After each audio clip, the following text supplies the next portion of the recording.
is a tower and shield for me. With all of the power I'll ever need, no matter where I go. Oh, victory, victory is my name. The Lord is a tower, a shield for me. With all of the power I'll ever need, no matter where I go. Oh, victory, victory is my name. My praise is strong, joy overflowing, more than a song. I'm celebrating in the midst of my enemies. I praise. In the midst of my enemies, I praise, I praise. I'm gonna put on my dancing shoes. There's no way that I can lose. I'll be the last one standing, last one standing. My name, my name. Victory is my name, my name. My name, my name. Victory is my name, my name. My name, my name. Victory is my name, my name. My name, my name. Victory is my name, my name. Goodness and mercy follows me all my days, all my days. Goodness and mercy follows me all my days, all my days. Up ahead and behind, on the left and the right. Up ahead and behind, on the left and the right. Goodness and mercy follows me all my days, all my days. Goodness and mercy follows me all my days, all my days. Up ahead and behind, on the left and the right. Up ahead and the right, on the left and the right. Midst of my enemies, I'll praise. In the midst of my enemies, I'll praise, I'll praise. I'm gonna put on my dancing shoes.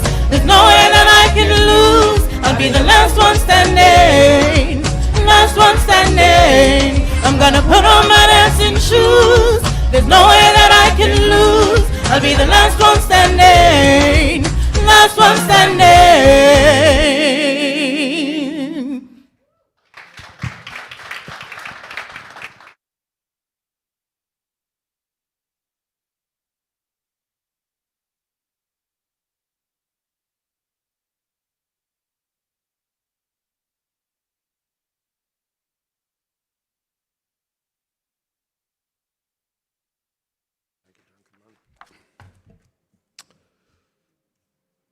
Thank you, Kristen, Misha, and the entire Voices of Grace choir for that inspiring rendition.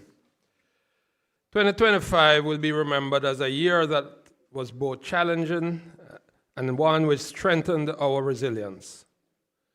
Set against a complex global environment and devastating impact of Hurricane Melissa, our team remained committed to our strong governance and prudent risk management and focused on our strategic direction, capital allocation, and investment priorities, ensuring alignment with our long-term ambitions. As I look back on the period, I also pause to reflect on the life and legacy of Donald Webby, who passed away in July 2025. He led with integrity and a deep belief in the potential of our people. His legacy remains firmly embedded in GraceKennedy's vision and will continue to guide us in the years to come. We would like to take a moment of silence to remember our visionary leader, who had unwavering dedication to GraceKennedy and Jamaica, which he always referred to as the greatest country in the world.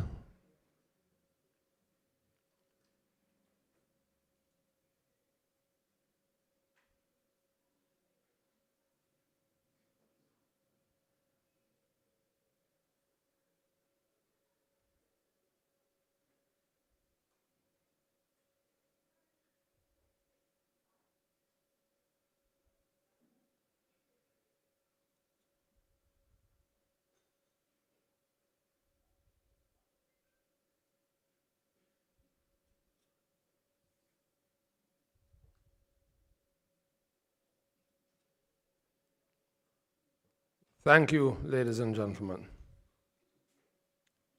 On behalf of the board members, I extend sincere thanks to our team members, customers, partners, and shareholders for your unwavering support, which has been instrumental in GraceKennedy's success. We are GraceKennedy, shaping a stronger future together. Let us now turn to the business of today's meeting.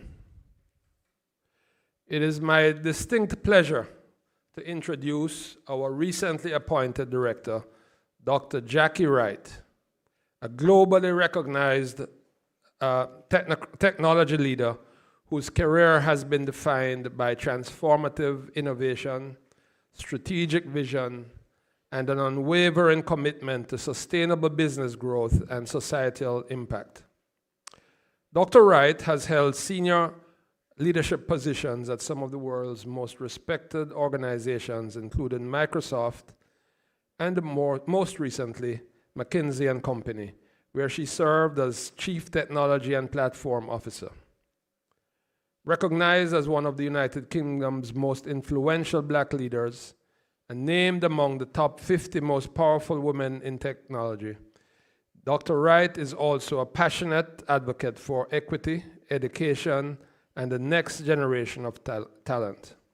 Please join me in welcoming Dr. Jackie Wright.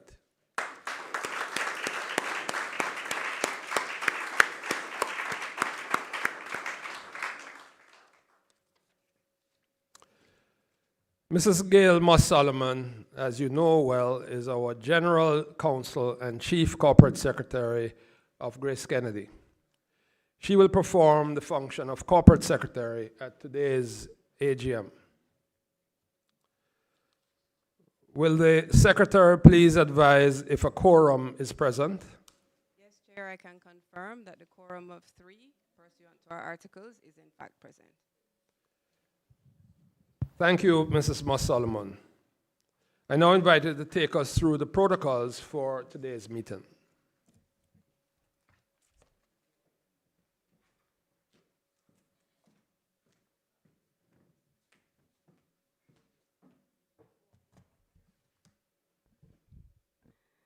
Thank you, Chairman. Good afternoon, everyone.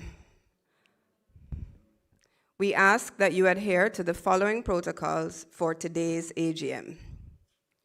Shareholders who are here in person and their proxies should have all received a paddle. The paddle should be raised for the following reasons: to move or second a motion, to indicate your vote on each resolution, or to indicate that you wish to ask a question. When you registered for today's meeting, whether online or in person, you would have either identified yourself as a shareholder or non-shareholder. As is customary, only shareholders or their duly appointed proxies are permitted to move and second motions and to vote on resolutions. Shareholders and non-shareholders are encouraged to ask questions either in person or via email to gkinvestor@gkco.com. Shareholders online, please vote on resolutions by clicking the for or against button which will appear on your screen. Shareholders who are here in person, please raise your paddles to vote. Shareholders online will have 15 seconds to cast their vote, after which the results for each resolution will be announced. Half an hour has been allotted for the question and answer segment of the meeting. During the Q&A, we will take the questions in the order that they have been received. We will first answer questions we received via email prior to the meeting. Then we will take questions from those who are here in person. Finally, we will respond to questions which we have received via email during the meeting. We encourage you to be brief when asking your questions so that others may also be given the opportunity. Every effort will be made to address all questions this afternoon, time permitting.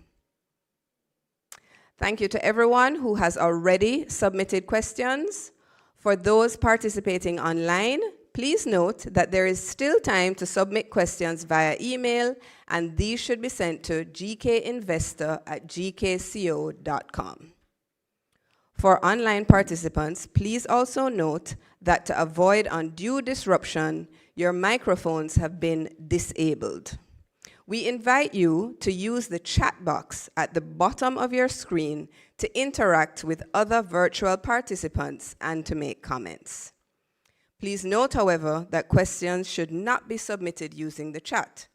Only questions sent via email to gkinvestor@gkco.com will be addressed during the Q&A segment. For our shareholders online, in the event you experience any technical challenges during today's meeting, you may reach out to our team for assistance by calling 876-932-3160 or send an email to gkinvestor@gkco.com. For our shareholders and attendees who are in the room with us today, we kindly ask that you put your phones and other electronic devices in a mode that will not disturb the business of today's meeting. In the event there is an emergency which requires us to leave the building, please follow the instructions of the ushers who will direct you to the nearest exit. Thank you so much for complying with these protocols, and we look forward to a very successful meeting.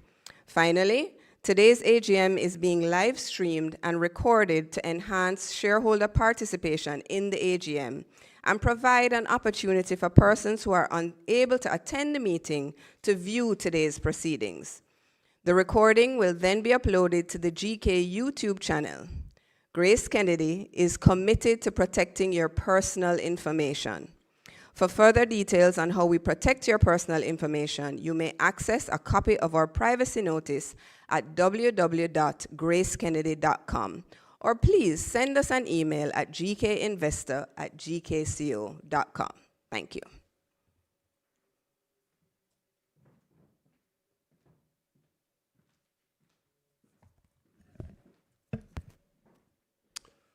Thank you, Mrs. Moss Solomon.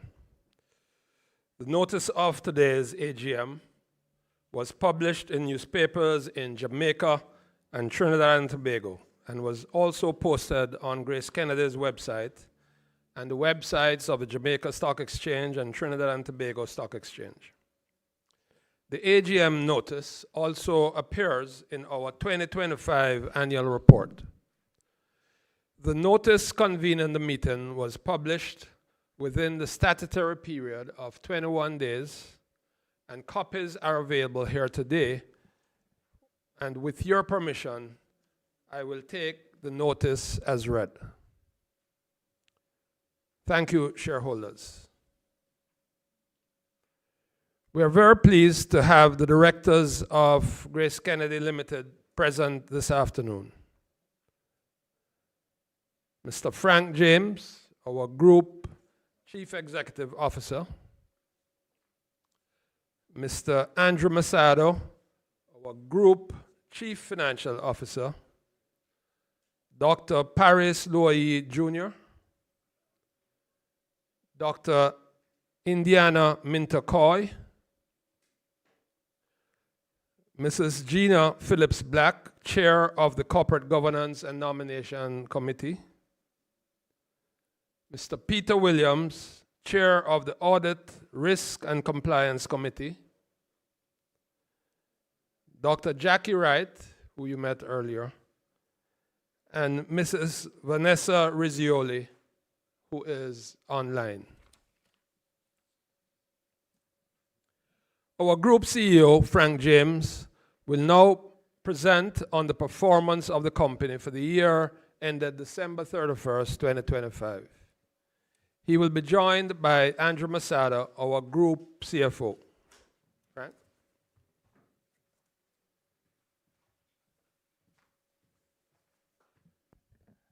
Thank you, Chairman.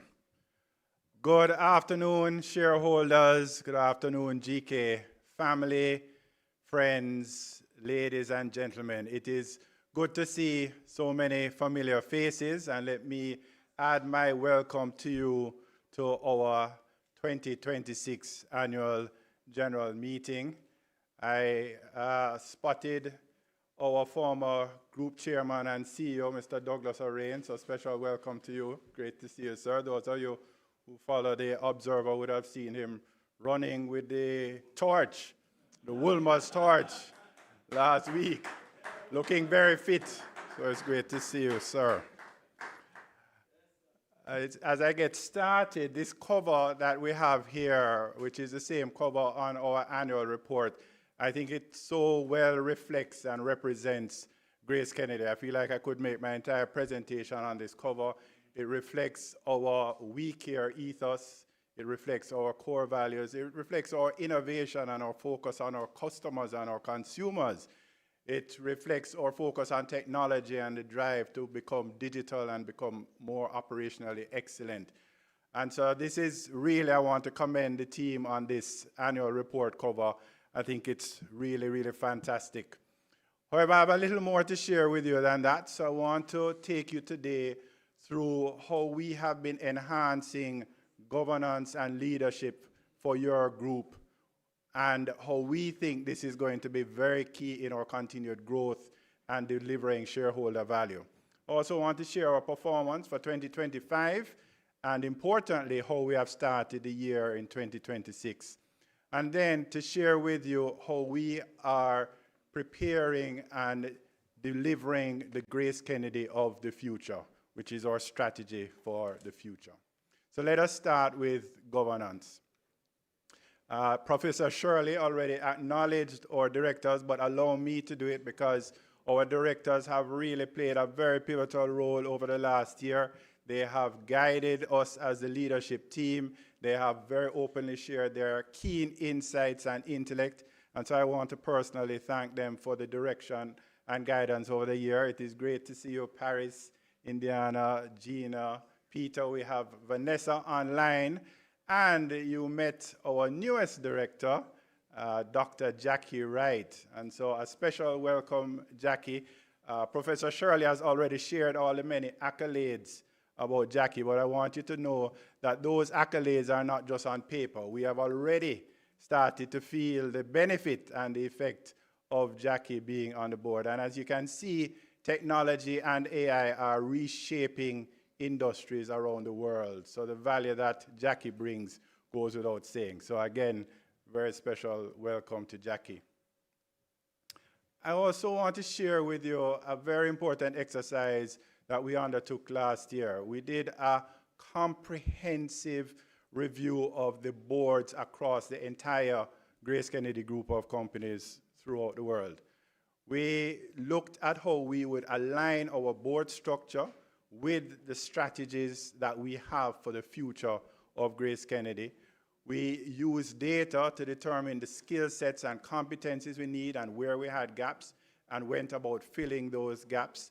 And we also at the same time became more efficient as we reduced the number of boards while increasing the effectiveness of our boards. So this was a very important exercise, and it has resulted in a number of appointments of directors to boards and even creation of boards in the group. And I will just share with you the chairpersons of those boards that have either been appointed or will be appointed shortly, some still subject to regulatory approval. So firstly, we have our newly formed GK Foods Jamaica board, and that board is being chaired by Jackie Sharp. Jackie doesn't need introduction to most of us. Former president of Scotia Group Jamaica and current director of Coffee Traders Limited, bringing a wealth of knowledge and experience to the GK Foods Jamaica board, and has been doing an excellent job in that position. We also have Eric Hosin, who is a former group president for life, health, and pension for the Guardian Group across the Caribbean. As you know, GK Life Insurance is a fairly new business for us, and we expect great things from that business. We see it as a great growth area for us. And so to have the knowledge and wealth and experience of Eric, who recently retired as the group president of Guardian Life, is a really great benefit for us, and we're looking forward to his knowledge and insights as we grow that business. Also want to recognize Brendan King, who was appointed as the chairman of First Global Bank. Brendan has spent many years, over 30 years, in the banking industry globally, with Scotiabank in senior executive positions there, and we're very, very happy to have him. He was on the First Global Bank already, adding great value there, and took over from Peter Moses, who retired from the board recently. And then Stephen Gooden, a very experienced CEO of NCB Capital Markets, former CEO of NCB Capital Markets, very knowledgeable of the capital markets, has done great things in that industry. And again, as we grow that part of our business, we're looking forward to Stephen's insight and guidance in that area. Rodrigo Estebarana is a global C-suite executive. He had worked for many years with Western Union. He was president of North America for Western Union globally, recently retired, and we wasted no time in getting Rodrigo to come and chair our remittance and money services business. Rodrigo has extensive experience in the remittance business, in the payment space, and is already having a great impact on that business. So again, really excited about having Rodrigo chairing our remittance, bill payment, and currency trading businesses in Jamaica. And then Jeffrey Solomon, who is here as well. Welcome, Jeff. Good to see you.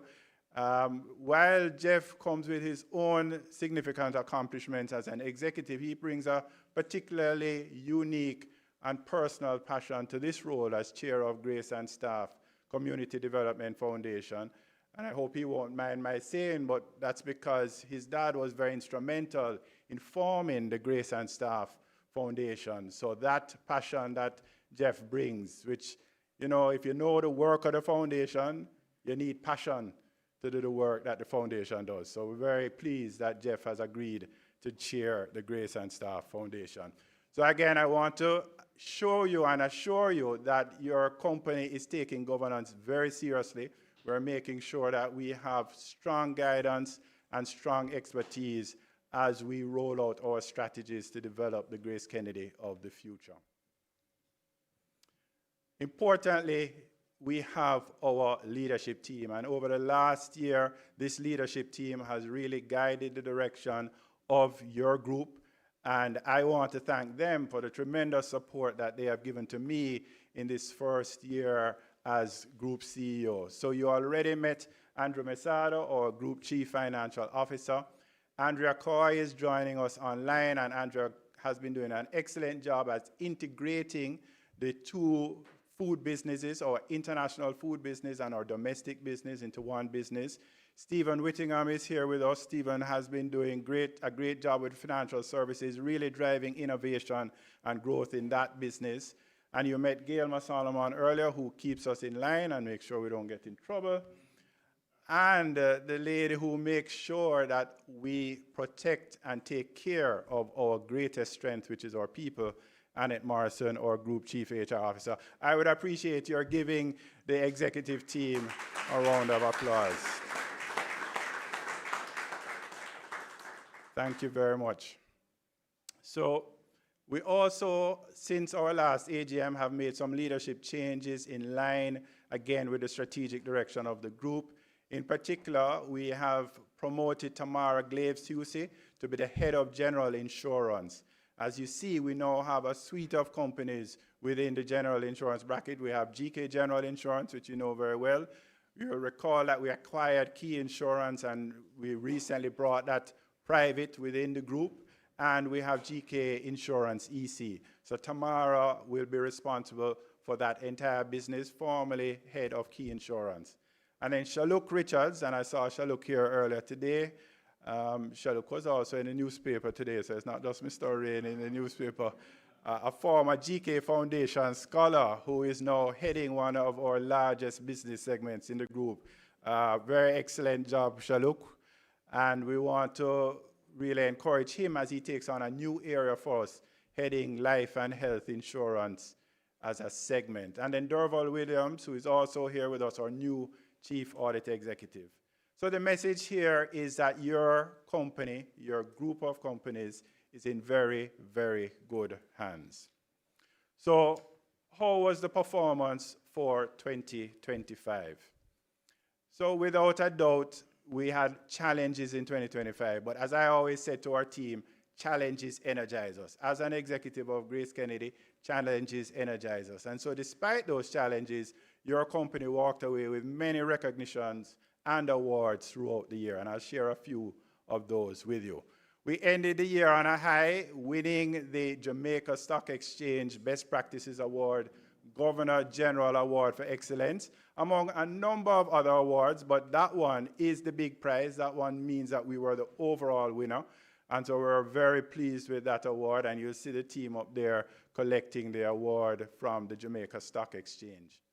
We also had Carrie Chris come in and upgrade the company's overall management risk rating. So while they affirmed our scale rating at A, they actually upgraded our management risk rating. And this is really important because it's from strong to highest, and it's a reflection of their assessment of our governance and leadership.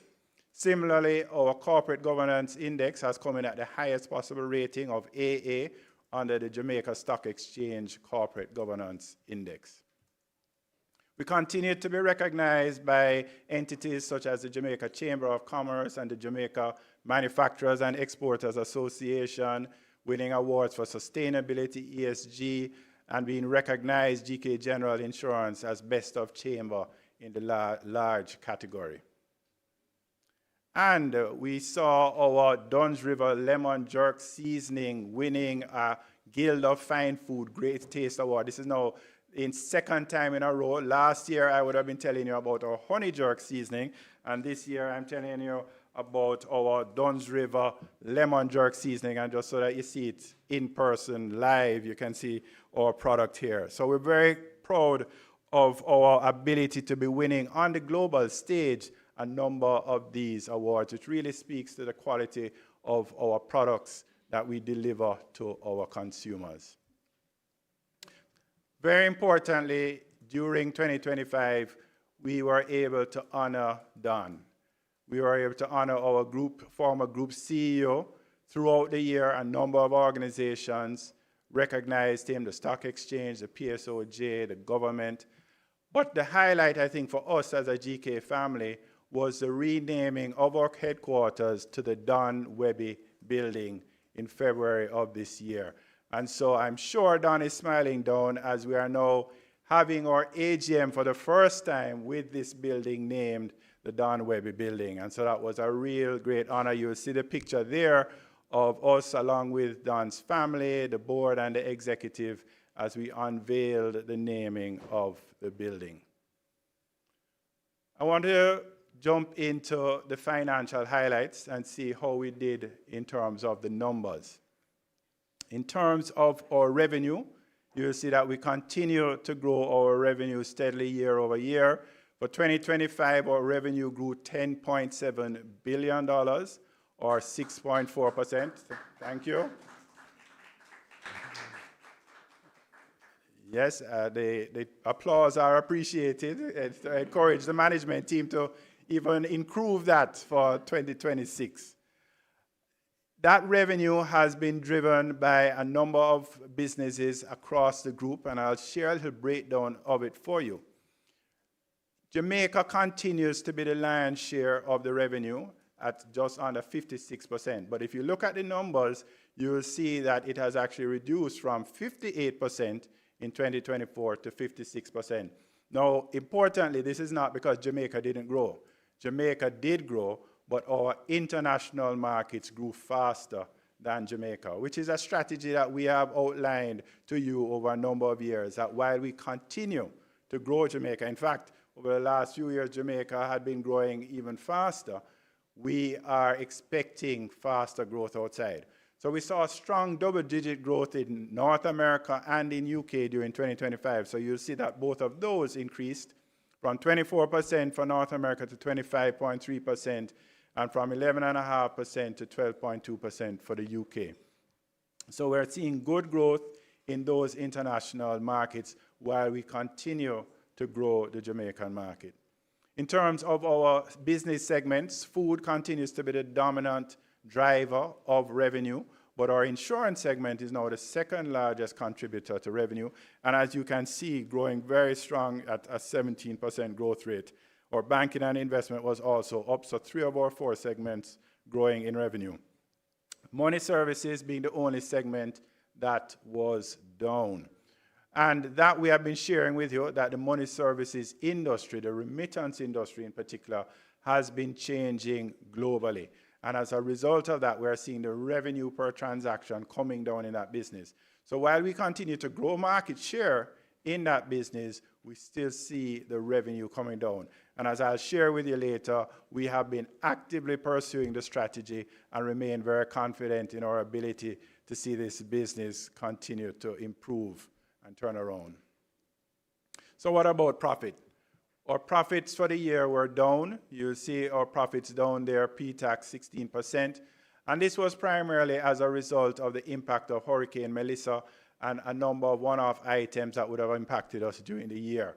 In particular, insurance claims would have been elevated. As you would expect, we have our 2 general insurance companies, GK General Insurance and Key Insurance, and so they would have been impacted with higher insurance claims. I want to highlight, though, that both GK General Insurance and Key Insurance remained profitable even after the hurricane, and this really reflects the strength of our reinsurance program, which protected the capital of those businesses. So while our profits were impacted, the businesses remained profitable and strong. The other area that was impacted was our meats factory in the west of the island in Savlamar, which was damaged by the hurricane and had to close for 2 months. That's a very profitable factory for us. That's where our famous Vienna sausages, frankfurters, hams come from. And so those 2 items reflected in a PBT impact of about $1.4 billion. Adjusting for that, those one-time impacts, you would see that our profits would have been down just about 5%. And what would be the cause of that? Well, as I mentioned, the margin squeezing in our money services business. Also, during the year, we found higher logistics and warehousing costs in our food business, which we got under control by the third quarter. And we also saw an increase in our provision for credit losses. So those would be the key factors impacting the performance once you adjust for the impact of Hurricane Melissa.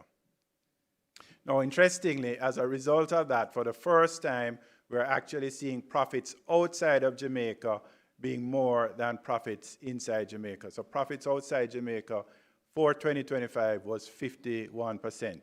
But I need to add very quickly that this really reflects the impact of Hurricane Melissa, because the full impact of Melissa, of course, was in Jamaica.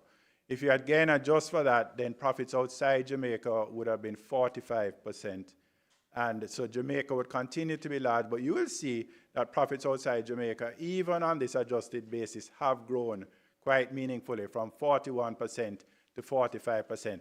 And that's really because we have seen strong double-digit growth in profits in our 3 major international food markets, the UK, the US, and Canada, all showing double-digit growth in profits. So very strong performance there. And as we have outlined, we expect the growth to continue in Jamaica, but faster outside, both for revenue and for profit. And so that translated, of course, to our profit attributable to stockholders, which again, when adjusted for Hurricane Melissa, would be about a 5% reduction. Importantly, less than the reduction that was up to the third quarter, which really showed that we have started turning the corner in the fourth quarter. And so I want to share this slide with you, where we're just looking at Q4 alone, 2025. And adjusting for the one-off impact for Hurricane Melissa, you'd see that our profits for Q4 actually would have grown. What resulted in this? One, we accelerated our revenue growth. So revenue increased about 8% up to the third quarter. It was just under 6%. And we got control of those logistics and warehousing costs that I mentioned to you by the end of the third quarter. So we saw the benefit of that in the food business in the fourth quarter. And we managed our costs very well, especially in our money services business. And when we presented this earlier in the year at our investor briefing, I said we would be taking that same momentum into our first quarter for 2026. And I'm pleased to say that we have done just that. So our first quarter results, or Q1 2026 results versus our Q1 2025 results, shows that revenue continues to grow, growing at just about 7.5% or $3.3 billion. 3 of our 4 business segments showing growth: food, banking and investments, and insurance. Money services, again, similar issues. And just to give you a little more flavor of that, we are seeing the market dynamics change in some of our markets. So, for example, in Guyana, with their find of oil, is now becoming an outbound market. Guyana traditionally had been an inbound market. We are growing the outbound at well over 60%. So we are taking market share, but because it's becoming an outbound and we earn differently for outbound than inbound, we're seeing the impact on revenue. Jamaica, we are definitely growing our market share in Jamaica. We are growing faster than the market in Jamaica. So our key markets, we are growing market share, but we see the pressure on our revenue. How has this translated into profits? We have seen for the first quarter a 12% growth in profits. So we are pleased with the start, but it is just the first quarter, and we intend to continue to deliver throughout the rest of the year. 3 of our 4 segments up in profits. You will notice that food was down for the quarter, and it marginally down, but the key to that is really our domestic foods business. In fact, our international food business was up significantly in profits.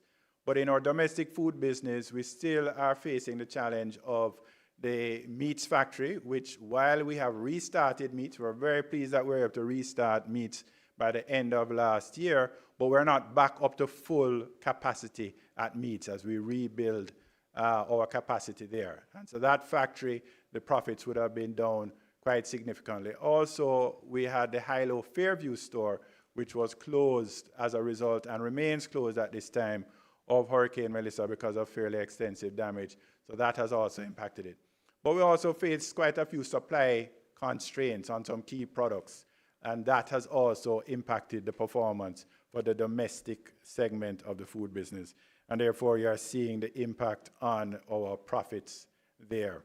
Banking and investments and insurance, double-digit growth, very strong performance for the first quarter. And money services, while a fairly marginal growth, is a very important sign that we have actually seen that increase. Now, it is the first quarter, lots of work to be done. Executive team not getting complacent at all, but very importantly, we saw the effect of the strategies that we have been executing in that business. 1, driving our digital performance. 2, really focusing on managing our costs. And 3, diversifying our income streams. And we have started to see the benefit of that. So for the first quarter, money services showing a marginal increase in profits. And of course, that translated to our profit attributable to stockholders for the first quarter. The stock price continues to be a challenge, as you see, moving quite in line over the years with the market. We continue to view the stock as undervalued, and we feel our focus needs to be on executing our strategy well, delivering the financial performance, and we believe that the stock price will eventually follow the performance of the company. So that is where your executive is focused as we seek to drive the performance of the group. So how did we achieve this financial performance? What were the key business highlights? We continue to focus on investing in our brands. The growth of the Grace and Grace-owned brands, very important. You'll see there that key brands such as Grace, Lafay, Nourishment, and Caribbean Choice all grew year over year. Caribbean Choice really playing on the value innovation, and we're seeing high double-digit growth in 2025 for that. How have we achieved that? Innovation. We said that innovation was going to be a key part of our strategy, and we have delivered that in 2025. You'll see a number of the products there. One of the ones I'm particularly excited about is our green seasoning, one of the most recent innovations, and this is coming from our farmers here in Jamaica and our Gap factory here in Jamaica. And this is not a product that's been limited to Jamaica. We are actually expanding this and have now moved it into our international markets, and we know that this is going to do very well. So we are delivering on the innovation mandate and promise. The other area we spoke about last year was expanding geographically.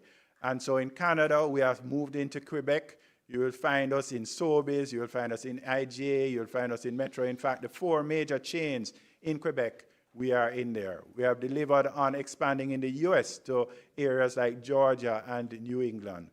But we also said in the markets that we're already in, we need to deepen our penetration. And so we have delivered over an additional 950 stores in our major markets, the US, UK, and Canada. And here in Jamaica, over 500 new points of sale. So we continue to drive the expansion of our Grace and Grace-owned brands.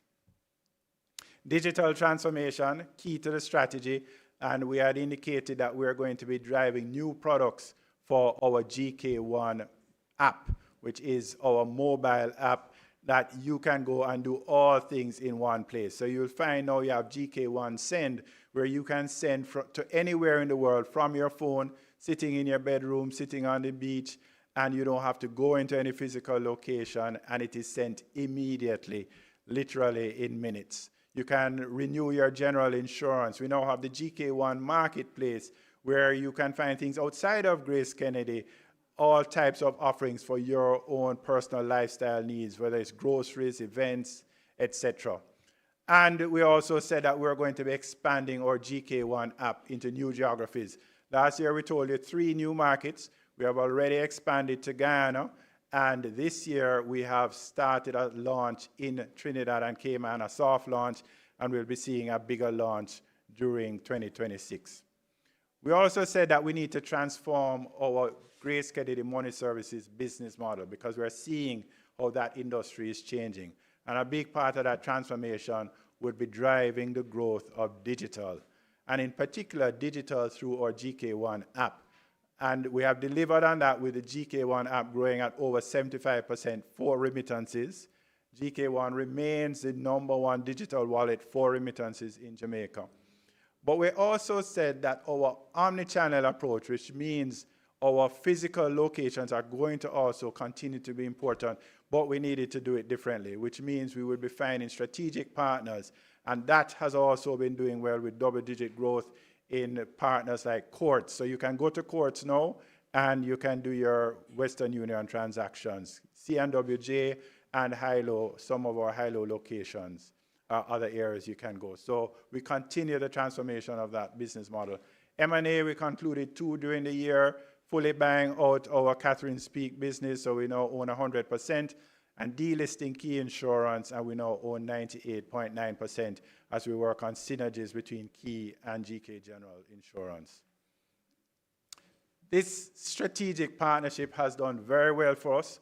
Scotia Protect is an online platform which allows, a digital platform which allows Scotia's customers to be able to get their insurance from GK General totally hassle-free. And we have seen an over 50% growth in that business in Jamaica. But last year we said here that we're going to be expanding our partnership with Scotia to 3 new territories, and we did achieve that in November of last year, going into the Bahamas, Barbados, and Turks and Caicos. So we are now in a total of 4 markets with this product.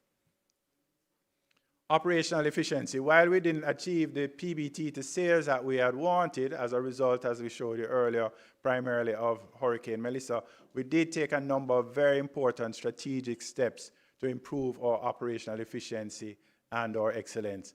We have commissioned our new refrigeration at the DC and continued the expansion of the DC to meet the growing demand in our distribution center. Our investment in S/4HANA, our operating system for our food business and our corporate office, has been a major investment. We have completed the implementation, and now we are focused on driving adoption of that tool. We are seeing where it is benefiting us in production planning, in supply chain, in many key areas. We commenced the pilot of First Global Bank's digital onboarding and loan automation system, and I'll tell you a little more about that later. And we had said that we should realize energy savings of over $600,000. We actually realized savings of over $700,000 last year. And this in spite of the fact that our plant at Meats, our solar plant at Meats and at Hilo Fairview were also destroyed by Melissa, so we would have realized even greater savings. This will impact our target which we shared with you of $1 million US in savings. But we will get back on track. We're going to build back the solar plants this year and get back on track towards meeting that target, even though it will be delayed. Our international competitiveness, we have expanded our water business outside of Jamaica, growing at over 60% to Barbados, BVI, Cayman Islands, and Guyana. And very exciting was our inaugural export of meat to Guyana. Now, we've been selling products to Guyana for many years, but this is the first time that we're selling our frozen products. So we're talking about our ham, our bacon, our sausages, frankfurters going to Guyana. And you'll notice Guyana coming up a number of times. We launched GK1 in Guyana, water to Guyana, meats to Guyana. Guyana is an important economy in the region, and we are finding the opportunities there, and we have a team that is focused on really driving the growth opportunities in Guyana. None of this happens without our people. None of the performance that you have seen is possible without our people. And so we continue to focus on how we engage our people, how we develop our people, how we create the leaders of the future, and how we ensure strong succession. So you'll see where we have celebrated Employee Appreciation Week. We have our Spark team that continues to engage the teams through activities that bring us together as a team, but also we're investing in our people through training and development, 105 participants in our signature leadership development programs in 2025. And then, driven by our purpose, we always have to remember Grace We Care. So having performed, having delivered financial results, we are always making sure that we give back in our We Care philosophy. And key to that is our sustainability strategy. It's been a part of us for many years, but we have formalized it under the heading of sustainability. And we have a number of areas we're focusing on: adhering to the highest standards of integrity, providing a safe, diverse, and respectful workplace, promoting responsible products and services, being environmental stewards, very important, and enabling inclusive and vibrant communities. You'll see there that we achieved 3,390 volunteer hours. Now, this is up from 2,350 the year before, so you can see big improvement. And our investment in our community projects, 345 million, up from 298 million last year. And this is, while largely in Jamaica, it's actually investments that we make in communities wherever we are in the world. A lot of our sustainability initiatives are really driven by our two foundations, and they have been doing fantastic work. The GraceKennedy Foundation has really focused a lot on the environment, and we have been able, by putting up those barriers that you see in that picture in the top right-hand corner, by putting up those barriers at the mouths of gullies, we have been able to remove 5 million kilograms of waste from getting into the harbor. Importantly, though, this year, meaning 2025, we have taken a very deliberate initiative around how we educate our people, and in particular, how we educate young people about the importance of the environment, so that this is not always such an uphill battle. Because if we start with the young people and they appreciate it, then it will become a natural part of the way they behave. Now, I'm not sure what hopscotch has to do with teaching young people, but that's what they had me doing for some young students, to get them to appreciate the importance of taking care of the environment. So we're being very deliberate about ensuring that the generation coming up, and the communities today, but in particular the generation coming up, understands that the importance of that. We talk about GraceKennedy growing global. Our foundations are going global as well. And we're very excited that our Kingston Harbour cleanup project was on the Visionaries on CBS last year. Grace and Staff Community Development Foundation. I don't know if Caroline was here when we were talking about GraceKennedy Foundation. I'm not seeing her, but I'm seeing Sandrina Davis, our CEO. Caroline is here.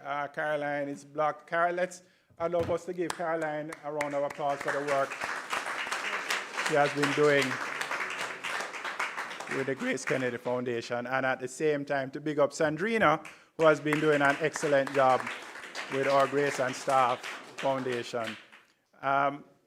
Importantly, we don't talk a lot about the STEM Center, but the STEM Center we have had for a number of years, and it is really playing a critical role in helping the children in the inner city to understand science, technology, engineering, math.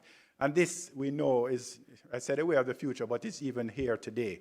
And so you'll see us there, the minister is there as well, and the children were being taught about coding and using microbit coding. So this is some of the very practical work that the STEM Center and the Grace and Star Foundation is doing.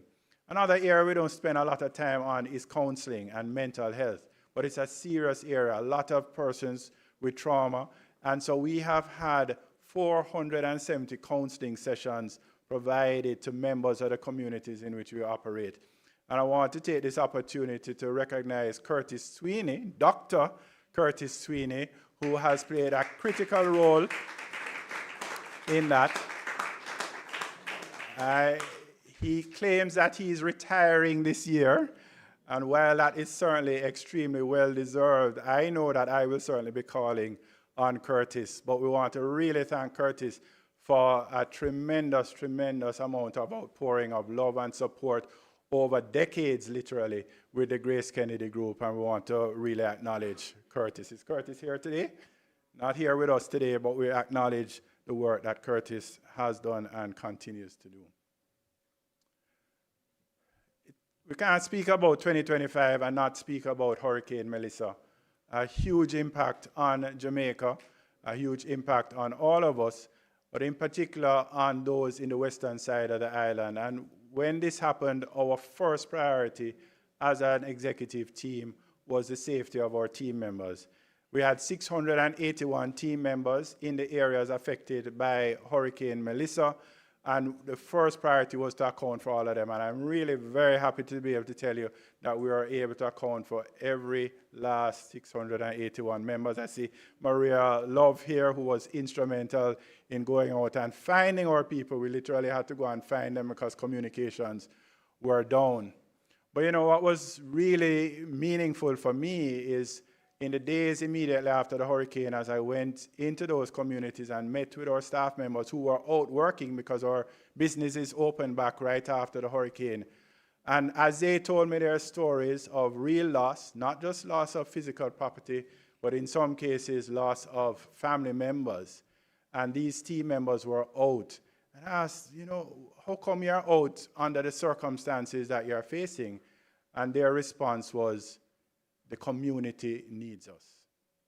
And I was really impressed with our GraceKennedy team members, that they saw the greater need for Jamaica and for the community, that they would come out in the midst of their own challenges to support the community. And I really want to give a big thank you to my entire GraceKennedy team for the tremendous outpouring of support that was given during Hurricane Melissa.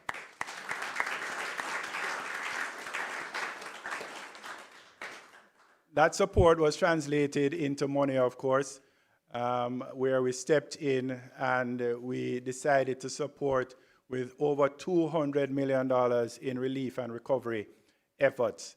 That was supported very well by many of our partners across the food and financial services business. We're talking about P&G, Frito-Lay, Western Union, a number of partners who really stepped up to the plate and gave support. You'll see there a number of P&G products that are being given to the Minister of Health, and that was this year.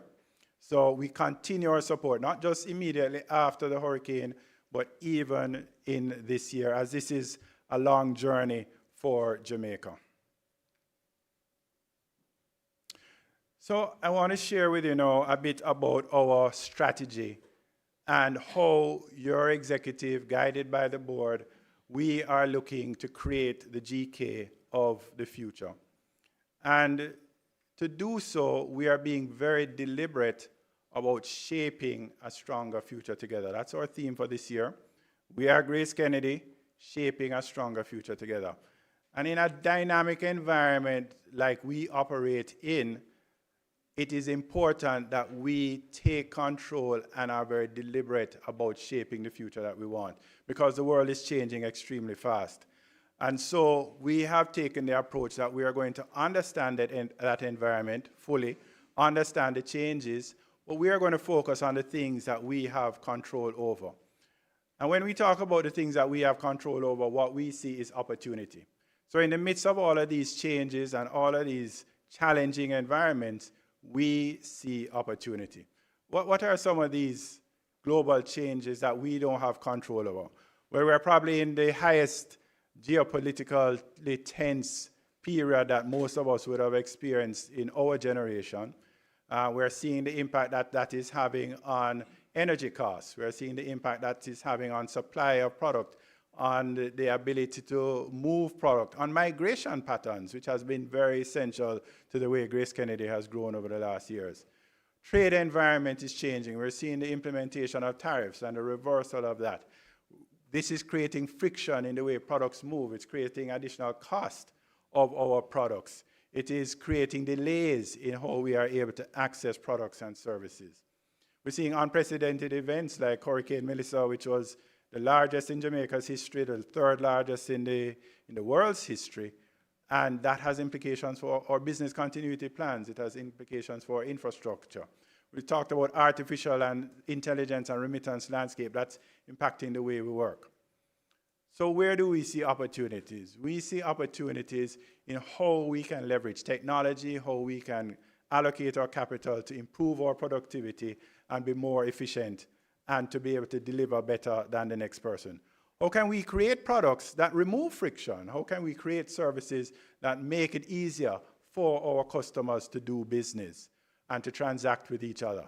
Data, there are so many moving parts. If we have a way that we can bring that data together, understand that data, analyze that data, and make decisions faster than our competitors, then we have an advantage. We have seen the benefit of partnerships, and we're going to be exploring those more as persons focus on the areas that they are best at, and we focus on the areas that we are best at.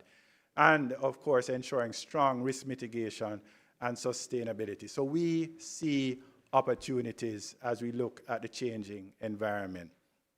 And so last year, as an executive team, we spent quite a lot of time really talking about creating the GraceKennedy of the future and the bold moves that we would need to take as an executive to be able to realize that future. And so we recognize, first of all, the strength of our legacy. We are GraceKennedy, a very strong legacy and a very strong brand, and very importantly, the strength of our team. And it is that team that is going to build on this legacy and build on that brand. And for us, team has a very clear meaning. T, togetherness, which is a force stronger than any hurricane. We are a united people, united by a shared vision and purpose for GraceKennedy. Delivering E, excellence, which means the highest standards wherever we operate in the world. Grounded by accountability, which means we are not daunted by the changing environment, but we look ourselves in the mirror and say, we can get that done. And we go out there, take responsibility for it, and get it done. And then performing with mettle, which really means taking those bold decisions, those tough decisions, and ensuring that we deliver on getting to our vision and purpose. All of this, of course, is underpinned by our core values of honesty, integrity, trust, commitment, humility, and respect, our we care ethos. So with that foundation, we have identified 4 key strategic pillars. And we are confident that if we execute effectively on these 4 strategic pillars, we will realize our strategic objectives. 1, customer centricity and innovation. We are obsessed with understanding our customers' needs and determining ways to meet those needs and exceed their expectations through innovation in both products and services. 2, operational excellence. We're going to be using technology. We're going to allocate our capital effectively. We're going to have strong governance and risk management that we can efficiently and effectively deliver our products and services and operate our business. 3, purpose-driven organization. And this really speaks to our people and having a highly engaged, united team, T-E-A-M team, that is driving the vision and purpose of GraceKennedy Group. And finally, sustainability. we're not just building GraceKennedy for today or next month or even next year. We're building the GraceKennedy of the future. So sustainability and how we care for our communities and the wider world is an important part of our strategy. So getting those 4 strategic pillars right, executing on them, we will be able to realize our main strategic objectives of becoming a globally recognized multicultural food brand and Caribbean leader in food innovation and sustainability. And our other strategic objective of becoming the region's leading digital financial group, powered by technology and customer trust, making financial services simpler and more accessible. When we have achieved those 2 strategic objectives, then it would mean that we have accomplished our vision and our purpose, which is to become the #1 Caribbean brand in the world, enriching lives through trusted food and financial services. That is the vision and purpose of your company, and it's a bold and exciting vision and bold and exciting future that your executive team is ready to take on. So we're very clear that as we take that to the world, we will have our vision and purpose to be the #1 Caribbean brand in the world. It will be, what will it look like? It will look like a globally recognized multicultural food brand, a regional leading digital financial group. And we will get there by executing against those 4 strategic pillars underpinned by our core values. I want to share some of the specifics with you when we say how we're going to get there. So we talk about growing our Grace and Grace-owned brands, key part of customer centricity and innovation. And so this year you will see more new products coming out, more innovation, more expansion into new channels and driving new geographies. We spoke about Quebec in Canada. Quebec is the 2nd largest province by population size, and you have strong African, Haitian populations there. And so our multicultural approach, which means we're not just focused on the diaspora of Jamaica or the Caribbean, but we're focused on those persons who want to experience Jamaican food and Caribbean cuisine and other ethnic cuisines like our Latin American, Haitian products. The other area is insurance. We have expanded our insurance business in general insurance, as I mentioned, to 3 new markets, and we expect that to deliver really well for us starting this year. We have already started to see the impact, and we think that has the potential to actually double the size of that strategic partnership versus what we have done in Jamaica. So it's a big game changer for us, and we're very excited about that. Asset management is a big growth area, and before the year is out, you'll be hearing more announcements about how we're going to be growing our asset management business. On the food side, our high-low stores, we continue to evaluate the white spaces across Jamaica, and we'll continue to expand our high-low food stores network.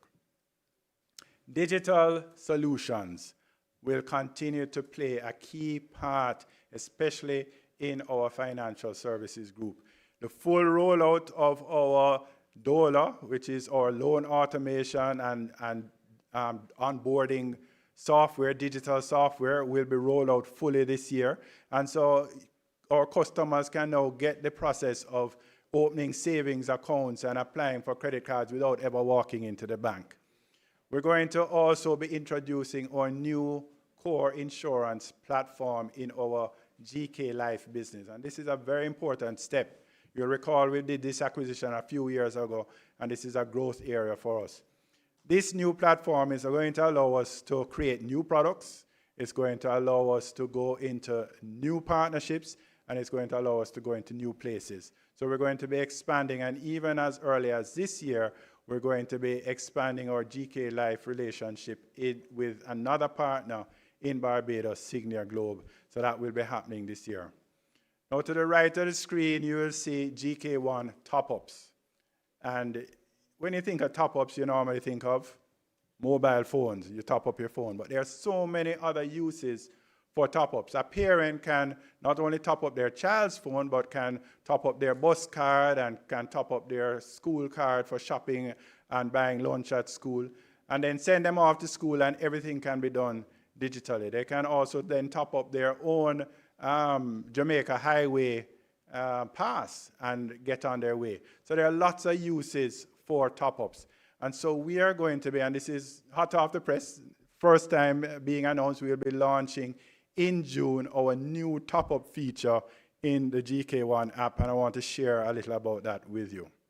From the GK1 home screen, tap the new top-up option, see the top-up listings and select from the list of prepaid services available. Enter the account number you'd like to top up. You can also choose to securely save the number for future transactions, making repeat top-ups even faster. Next, choose the amount you'd like to purchase. A list of available top-up values is displayed for quick and easy selection. Select your preferred amount and continue to payment. Here you can choose to pay with your GK1 wallet balance or any Visa, MasterCard debit or credit card. Biometric authentication makes the experience simpler, faster and secure. Congratulations, you have topped up your account. Credit is reflected instantly with the service provider. With GK1 Top Up, staying connected is now simpler than ever. No wait, no lines, no fees, top up anytime, anywhere with GK1. All right, so you heard it first here at the AGM, and you can look forward to that being launched as early as next month. So our digital transformation is underway. We are finding ways to make things more convenient for our customers. One place that you can go right there with your mobile phone and do all these transactions instead of going to multiple locations. What we're doing with GK1 is really keep building an ecosystem, both within the GraceKennedy Group for all the products and services within the GraceKennedy Group, but also outside of the GraceKennedy Group for all of the activities and lifestyle activities that our customers need to do.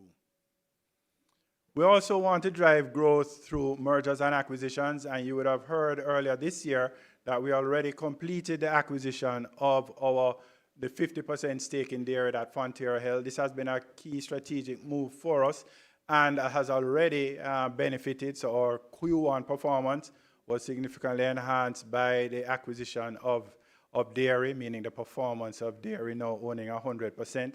But it's important because this business allows us to also drive key areas of growth that we've been focusing on. Innovation.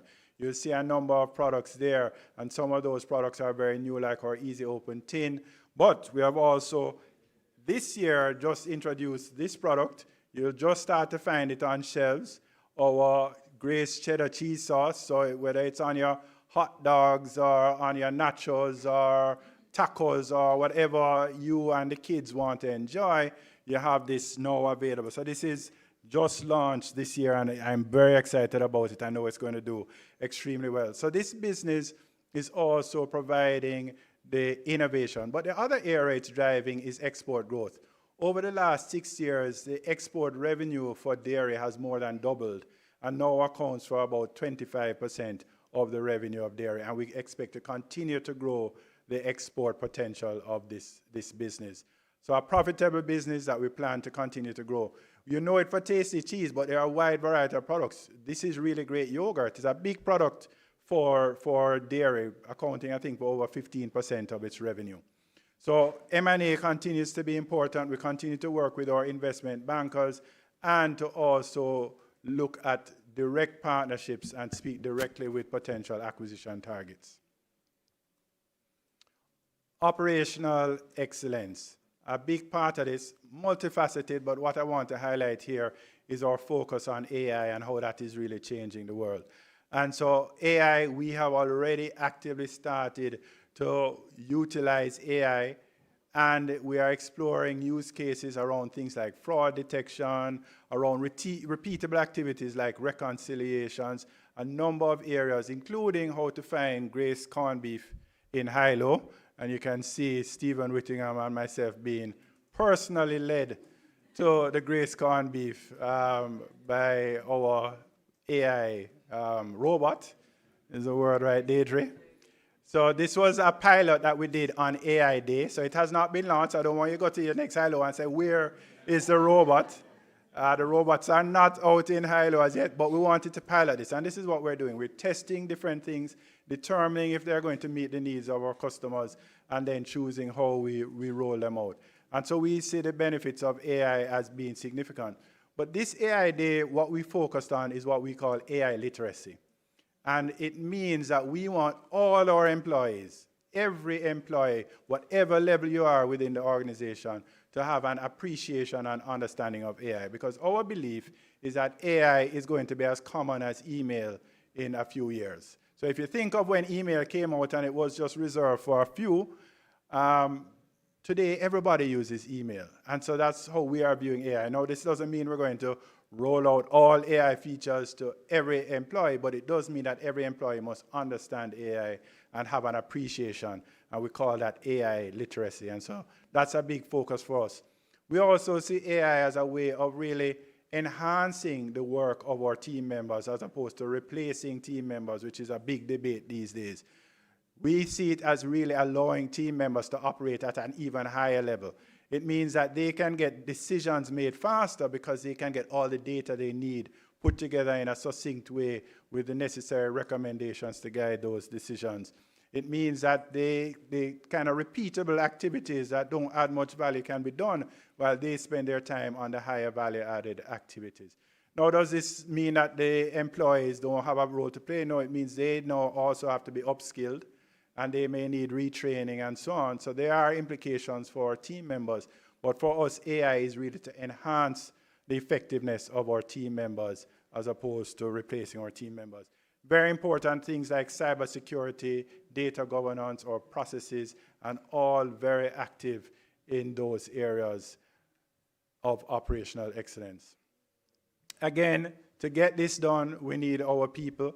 And so a purpose-driven organization is going to really drive us to focus on how we develop our people for the future.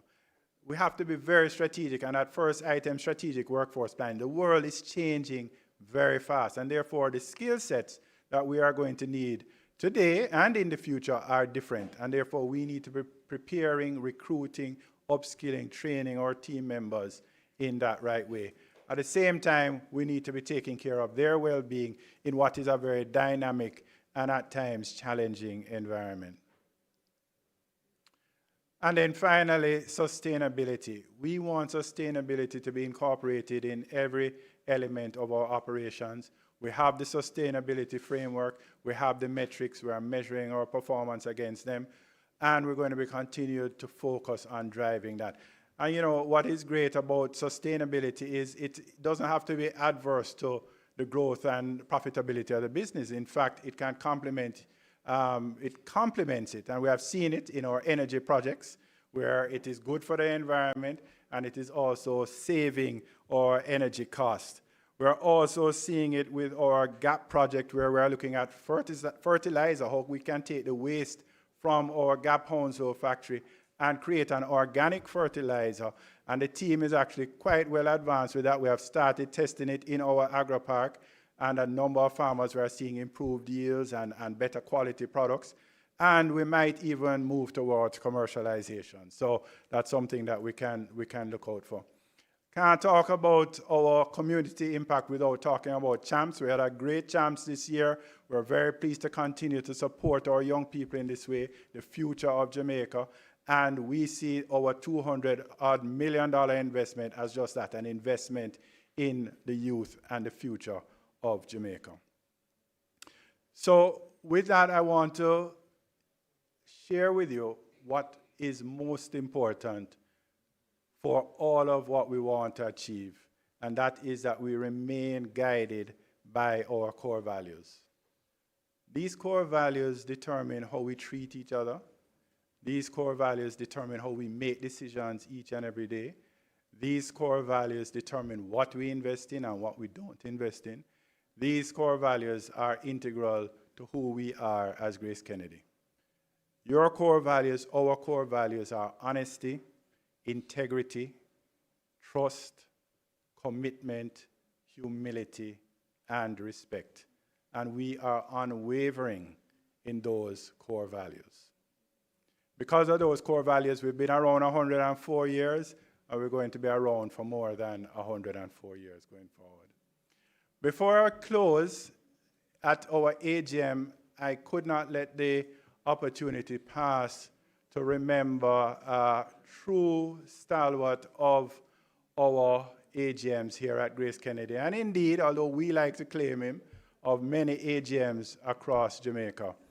Mr. Orrit Staple, who passed away earlier this year, was a person who would not miss an AGM and who would read every page of the annual report and would come here and would say, Mr. Chairman, would you turn with me to page 210?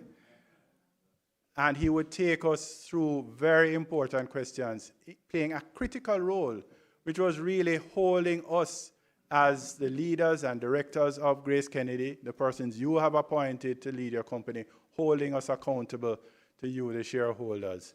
He played a critical role supporting and advocating for minority shareholders and in driving good corporate governance in Jamaica. I can say that not only GraceKennedy, but many companies across Jamaica are better and stronger as a result of the benefit of Mr. Orrit Staple. And so we want to recognize his contribution today.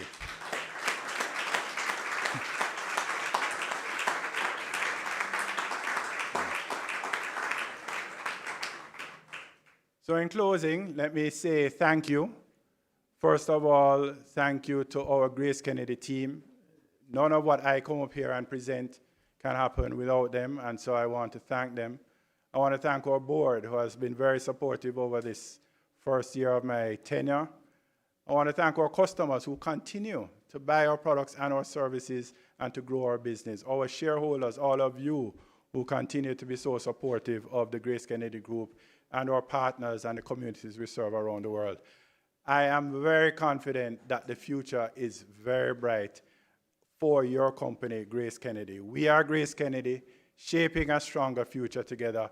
Thank you all very much for your attention.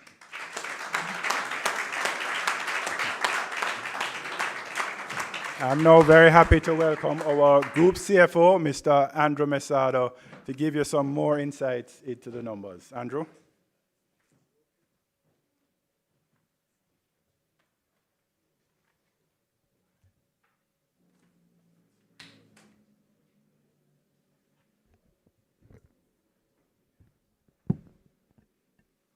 Okay, good afternoon, everyone. Thanks, Frank, and good afternoon to you, shareholders, investors, and members of the GK family.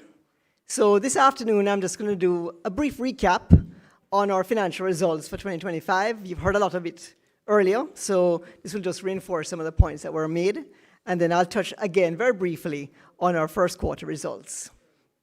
So the first thing I want to do is give you some of the performance highlights for 2025. As you can see, they have been mixed. Firstly, revenue showing good growth, over 6%, growing by $10.9 billion to $177.8 billion in revenue. This was led in large part by our food division, which grew by just under $8 billion. Now, in terms of our profit from operations, you'll see that it was a decline, an 18.7% decline. This was spoken about earlier, but the major ones I'd want to highlight would be in regard to Hurricane Melissa.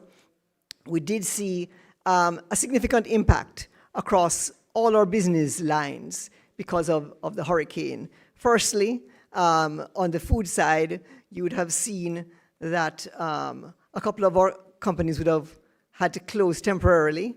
Our high-low food store in Fairview, Mobay, was closed and continues to be closed at this point in time. And our meat plant, which produces a lot of our popular products like Vienna's and Frank's, also closed, but thankfully has reopened subsequently. And then on the insurance side, you would have seen significant insurance claims would have come in. Now, our insurance companies are well reinsured and also well capitalized. So even though we did have significant expenses related to claims from customers, all of our insurance companies remained profitable, and all of them were adequately capitalized and met all their regulatory ratios. And then you would have seen other impacts. We did have higher than expected logistics and warehouse costs in 2025. And so these would have all impacted our profit from operations, down 18.7%. Nonetheless, we did make over $10 billion in profits. And you see that this also would have affected our profit before tax and our net profit attributable to shareholders. Our asset position continues to be strong and grew by almost $30 billion. It's now over $260 billion, a 12.7% increase. Some of the major highlights here would have been our cash and deposits, indicating a very strong liquidity position. Also, we would have had good loan growth to our customers through our commercial bank. And then you'd have seen our receivables go up.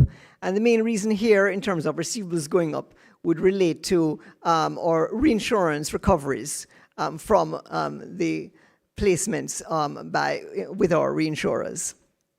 And then our stockholders' equity grew by 6.8% to $93 billion. And what you'll see here is that despite a reduction in profitability, our equity has increased, which gives us a very strong financial footing to go forward. And just to lead in from that, I would say in terms of our dividend payout, you would see that our dividends over the past several years have been very consistent. And in 2025, we were able to maintain our dividends despite a dip in profitability. And that's really a testament to our strong equity position and our good liquidity and cash management. And so this was a very important factor for us to maintain. I'll also give a quick update on 2026. We are going to pay our second interim dividend on the 19th of June, next month. And this interim dividend will actually represent an increase in our dividend payout compared to the second quarter of last year. And so we're going to be paying out a dividend of 55 cents per stock unit, or approximately $543 million in June. And this will bring our year-to-date total up to $1.08 billion compared to $1.06 last year for the same half-year period. So again, a good showing in terms of dividend payout. Now, I want to just comment a little bit, drill down into the revenue by our segments. We spoke briefly about this earlier, but what you'll see here is, firstly, I'll comment on money services. You'll see a 4% decline for money services. And this is really in relation to some of the transaction volumes coming down. And this is a kind of market issue because, as you heard earlier from Frank, we actually are growing our market share in many territories. But you would see that there is a kind of net reduction in inflows across the region in certain of our key markets. One of them was mentioned earlier, which is Ghana. However, not all are going down.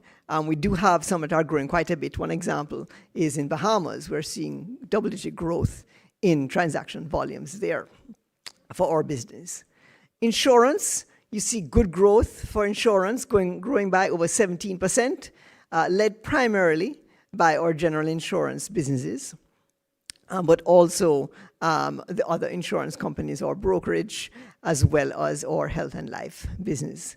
And then for banking and investments, on the banking side, we did have a good growth in our loan portfolio, good growth in our overall revenue, as well as deposits. Where we did see some softness in the market was on the investment side, where, as you know, if you've been following the stock market, especially in 2025, there has been a relatively soft equity market, very few IPOs taking place, so that the investment portfolio has not been growing at the same rate. And then on the food side, we did see growth of 6%, which is actually over $7 billion. Here we saw very good growth on our international side of the business. Our domestic business did grow, but it would have been somewhat tempered by the impact of Hurricane Melissa. So if we switch over to the profit side now, as I mentioned earlier, Hurricane Melissa and some other logistics matters would have impacted the group. So you do see a decline across the business segments for 2025. I mentioned it earlier in terms of our money services businesses affected by tightening margins, as well as some technology costs that would have gone towards enhancing our digital products. Because one of the aims we have, as you saw from the GK1 app, is that we want to offer a lot of these products digitally to give more convenience and choices to our customers. So that investment would have brought some additional costs in the interim. On the insurance side, the main factor here representing that decline would really be from the claims from the insurance claims in relation to Hurricane Melissa from our customers. And then on the banking and investment side, very, very marginal decline here, primarily as a result of our investment side of the business in terms of lower trades and lower equity trades and stockbroking income, and also some provisioning for credit losses. But of course, our commercial bank continues to grow well and also represented well in Barbados from Signal Globe or Merchant Bank joint venture there. On the food side, our international businesses did very well across the world, UK, US, Canada, and also Belize and the Caribbean. Again, though, it was negatively impacted in the local market in Jamaica from the hurricane. So just to tell you a little bit on the balance sheet, I kind of spoke to this already, but just to reinforce the fact, we had two kind of major milestones. One, this kind of red bar on here, you'll see that our assets continue to grow significantly. And so we're now up to over $260 billion in assets. And I did mention some of the major lines that moved earlier. And then the yellow bar you'll see is our shareholders' equity. First time over $90 billion in shareholders' equity. And then our debt to equity, which is really kind of representing the level of borrowings that we do, remains very stable, very consistent over the years. And this is a good indicator. And it's also low, relatively low. And so it does give us a lot of borrowing capacity to invest for the future through borrowings. In terms of our spend now, what are we doing to invest in the future?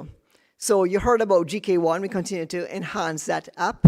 It's not only remittances it can be used for now top-ups, insurance renewals, credit card applications, and a range of other services in our GK Financial Group. What you'll see is that for 2025, we invested over $4.8 billion, and it's a combination of property, plant, and equipment, as well as technology. So we would have invested in our factories, improving and enhancing the equipment there. We would also have invested in our retail through the high-low stores, enhancing some of the stores. We'd have also expanded the distribution center, as was mentioned earlier, and commissioned our cold storage at a distribution center in Jamaica. And then, of course, we did mention the technology investments as well. And you would see a dip in our return on equity, again, primarily driven by the hurricane last year. So I will then now just close out by giving some very brief highlights on our first quarter 2026 results. So you'll see on the revenue side that we had growth overall in revenue, a 7.4% growth in revenue. And you'll see that most of our segments showed increases. A very marginal decline for money services business. However, you'll see that insurance, banking, and our food segments all showed growth in revenue for 2026 first quarter. And then if we touch on the profitability, you'll see that the group had a good showing for profitability, growing by 11.8% over last year. And you'll note that 3 of our 4 business segments have shown growth. Notably, I would say for our money services, even though there is a decline in revenue, you'll see that our profitability showed a modest growth. So what we're seeing is stability on the money services side, which is that purple bar on top. The only segment to actually show a decline was our food business, which you see is very slightly down by 1%. And that's really because our domestic food businesses are still recovering. So as was mentioned earlier, we had the Hilo food store closing after Hurricane Melissa, and it remains closed, and we are working very, very closely to have that one reopened in the shortest possible time. And our meat factory, we worked very hard to have that one reopened. It is reopened, and you'll see the products on the shelf, but it does take a little time to get back to full capacity, and so that's what we're working on. But you would, in the interim, you would have had a decline in the domestic food businesses in terms of profitability. On the international food businesses, though, all of our major entities on the international food side would have recorded growth in profitability for Q1. And then you see good growth for our insurance businesses, led primarily by our general insurance businesses growing and showing increased profitability for the first quarter, and that's the green bars that you're seeing in the middle of the screen. And then also notably, for our banking investments, you will see profits doubled for the first quarter of 2026, represented by improved performance, both for our commercial bank as well as our investment portfolios. And with that, I'll close out. But I just want to say again, for Q1, you see we have shown a recovery compared to 2025. And so we are very hopeful and very excited about the rest of 2026. Thank you.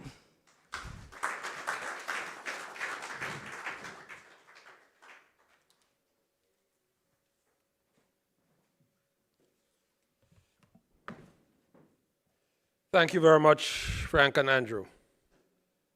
I'd like to use this opportunity to, on behalf of the board, congratulate Frank on his first full year as GraceKennedy's Group CEO and commend him and the executive team on a job well done. Please join me, ladies and gentlemen.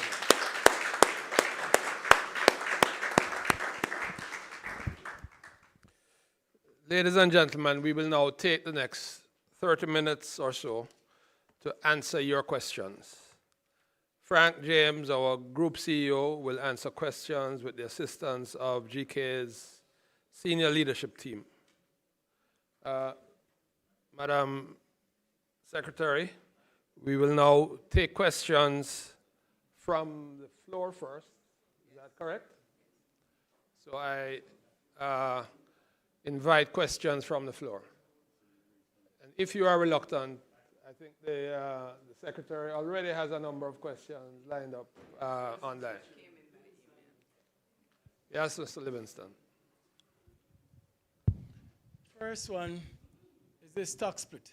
Can you give a little explanation on the stock split, please? You said first one. How many do you have, sir? No, it's a question I asked. What it have, man? But I have all past shares, but I say the stock split. We're going to answer it. We're going to answer it, but I'd like to know, so maybe I can invite Frank and Andrew to come up and I will just say one minute and then we come back. All right.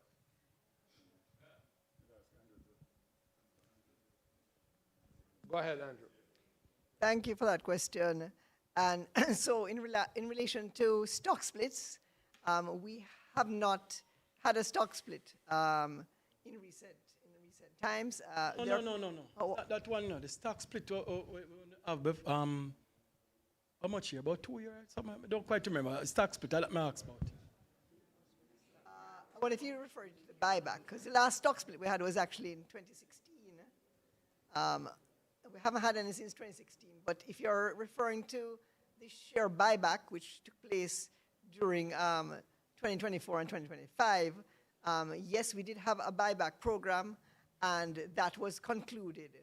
Mr. Chairman, you're not getting me, no. The stock split I'm talk about much percent because we're not seeing any growth in the shares, and that's what I'm asking about the stock split. Is it Livingston that you are recommending that we consider a stock split? No, man. We're talking to make a stock split, and we don't see any growth. And the stock split, so I get your explanation on it. But No, we There was a have, stock split, and we asked, we don't see, on the shares, we don't see any growth. so Livingston, you're either confusing the stock split no, with the no, share we- buyback, or you're confusing with the company. We didn't have a stock split in the recent. Yes, man, Last me did year. get some. Me did get some of the stock split. I did get some. so we did a stock split in 2016. That's right. Yeah. Livingston. Yes. In 2016, and the share price actually did increase after 2016. Stock split may have something to do with it, but it would also have been the financial performance of the company. So our focus, Livingston, is to make sure that we deliver strong financial results, and we believe that by doing that and executing the strategy that we outlined, you will start to see an improvement in the stock price in future years as the market also recovers. You see, Mr. Chairman, me just say, me not better go in and find something. You see, me love business, you know. Me observe. If me invest with you, I observe everything about my investment. You understand? So me not eat that shareholder. All right, me come back again here. Thank you, sir.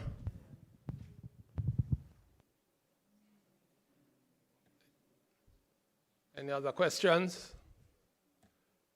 Gail, are there any? We have the questions that came in by email, Chair.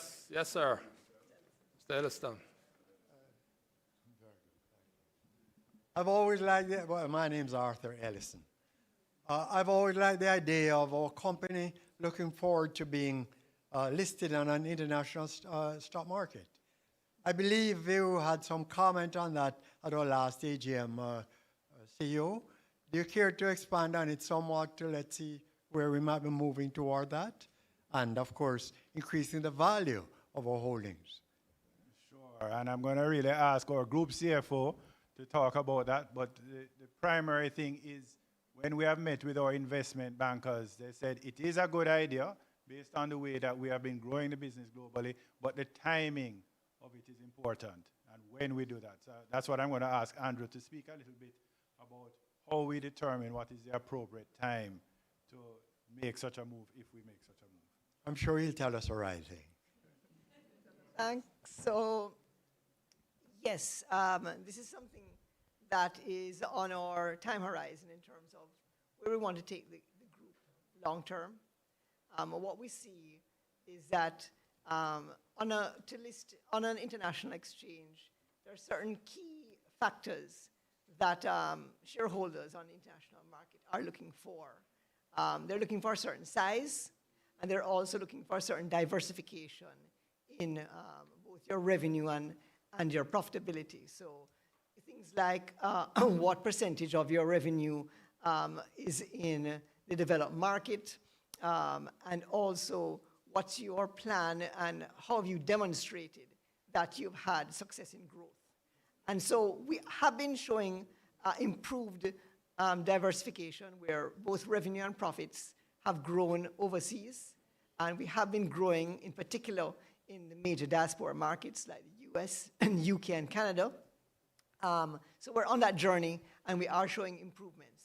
What I'd say is we still have a little time to go in terms of what ratio the international investors would be looking for. But we're definitely on the journey and we're definitely showing a trend, a positive trend towards it.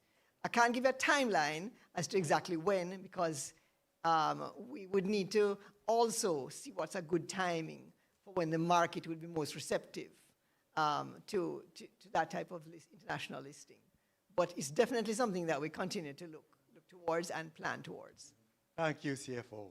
And may I comment that with the path you've been on over the past year, we can be assured, I'm sure, that we will get to where we're going. Thank you again. Thank you, sir. I'll now ask the first of the questions that have come in online. Frank, the question is, can it be interpreted that the dairy industry's consolidation is what has led to a higher profit before tax for the overall group earnings in Q1 2026?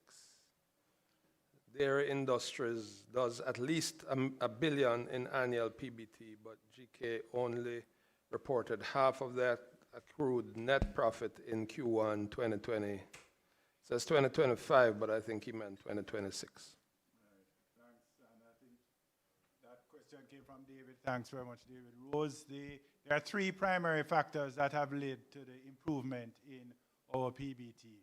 One is our banking and investment segment, where we have seen a doubling in profits. That, of course, will not have anything to do with dairy, but a doubling in profits in that business. Andrew would have spoken to the growth in the loan and deposits portfolio, and we have also seen an improvement in the performance of the investment business. The second one is our insurance business, where we saw profits growing over 14%, so double-digit growth in our insurance segment has also driven that. And then thirdly, our dairy industries acquisition, which is reflected in the food segment, which while showing a slight reduction in profitability, the impact of dairy was definitely positive, and therefore the domestic food business, which is really where we saw the reduction in profitability, as Andrew spoke to, was offset by the positive benefit of the dairy acquisition. Thank you very much, Frank. David Rose also asked, or said, GraceKennedy has been doing a lot more insular acquisitions by acquiring minority interests over the past 5 years, as seen with Catherine's Peak Bottling, Key Insurance, CSGK, and Dairy Industries. Apart from a general mergers and acquisition update for GK, is the move to acquire minority interests meant to strengthen your market-leading position in businesses you believe in? Thanks again, David. So, yes, that is one of the factors. Certainly, these businesses are all businesses that we believe in, and we see opportunities for growth. We have taken different strategies with our acquisitions. Some we start as a minority interest with an understanding of how we are going to become the majority shareholder, and we do that over time. That can both manage our risk as we go into new areas, but it also allows us to build out the business as we pursue those acquisitions. Some of it, though, is to really focus on the areas that we are strongest in, while our partners focus on the areas that they are strongest in. So you mentioned dairy as an example, and that's a perfect example. We have an excellent relationship with Fonterra, who was our partner for many years in that business. However, we have always brought to the table our brand marketing strength, as well as our manufacturing capability, and they have brought to the table their expertise in raw materials and ingredients. And so by us buying out their share, it allows them, because we are in an agreement with them where they continue to supply us with raw materials and ingredients, it allows them to focus on their core strength, while we focus on our core strength of brand building, distribution, and manufacturing. Thank you. Thank you, Frank. Still not seeing any hands here.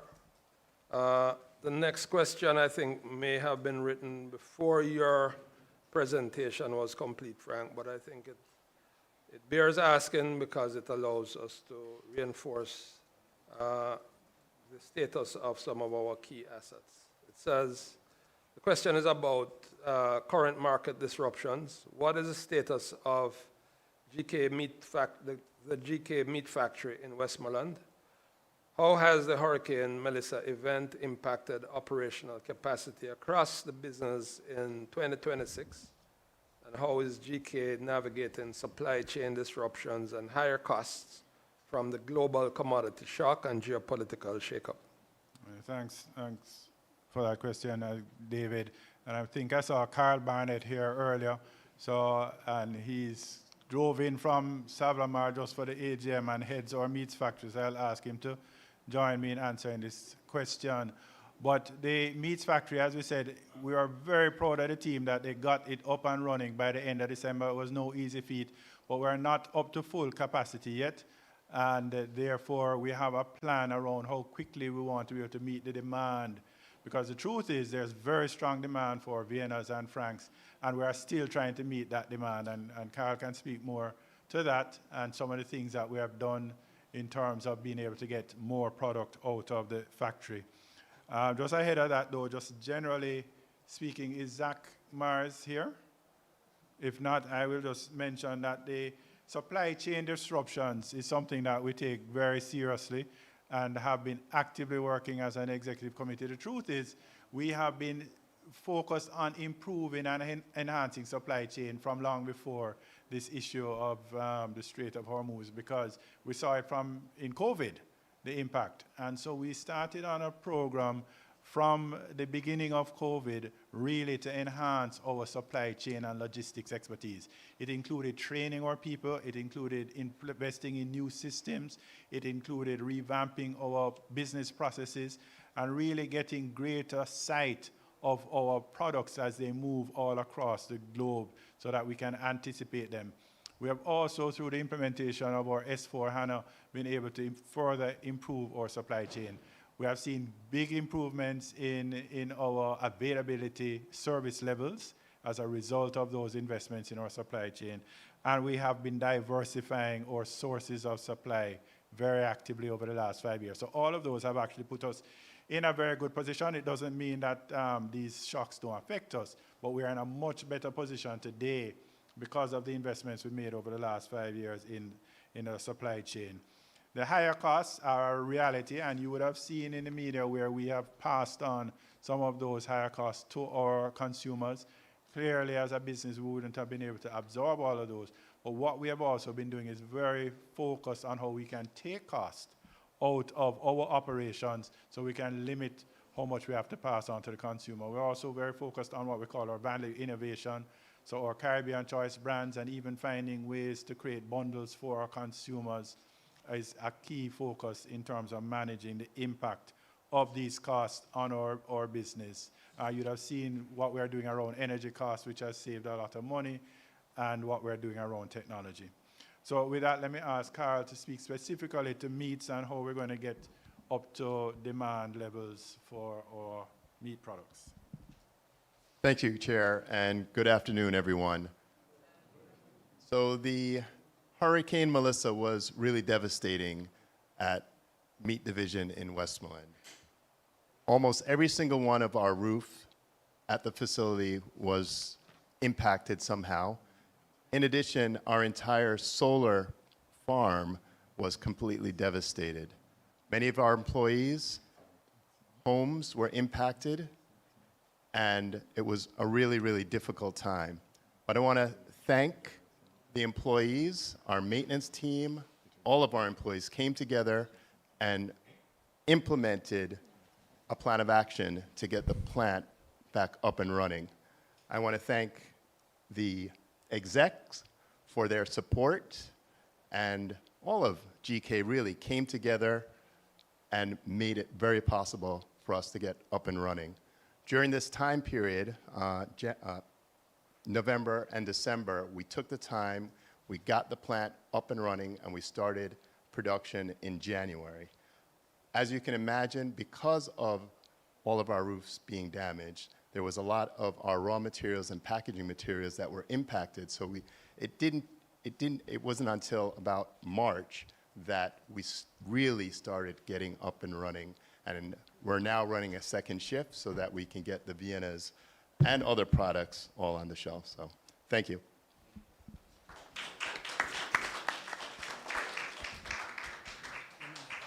Yes, sir.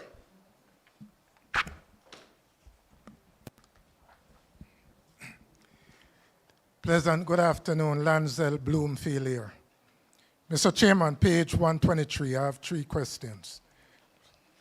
Page 123, total liabilities.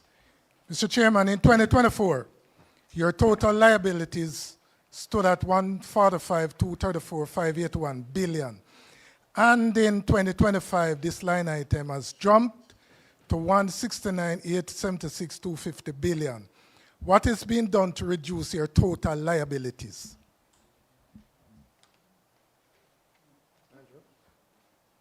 Okay, thank you, Mr. Bloomfield. So, in terms of liabilities, it's about management and effectively managing your liabilities. Liabilities going up in isolation isn't necessarily a bad thing, because you could have assets also growing. And sometimes the liabilities are supporting those assets. So, a big line item you would see is our deposits, which are really customer deposits, growing by approximately $9 billion. So what happens is, when customers of the bank place funds with us, that is increasing our liability. It's not a bad thing, because in fact, we then use those deposits to lend to our customers through the loans, and we also use those deposits for investment purposes, which is why you're seeing things like our cash and deposits also going up. So again, it's about prudent management of those liabilities. You would also see payables going up.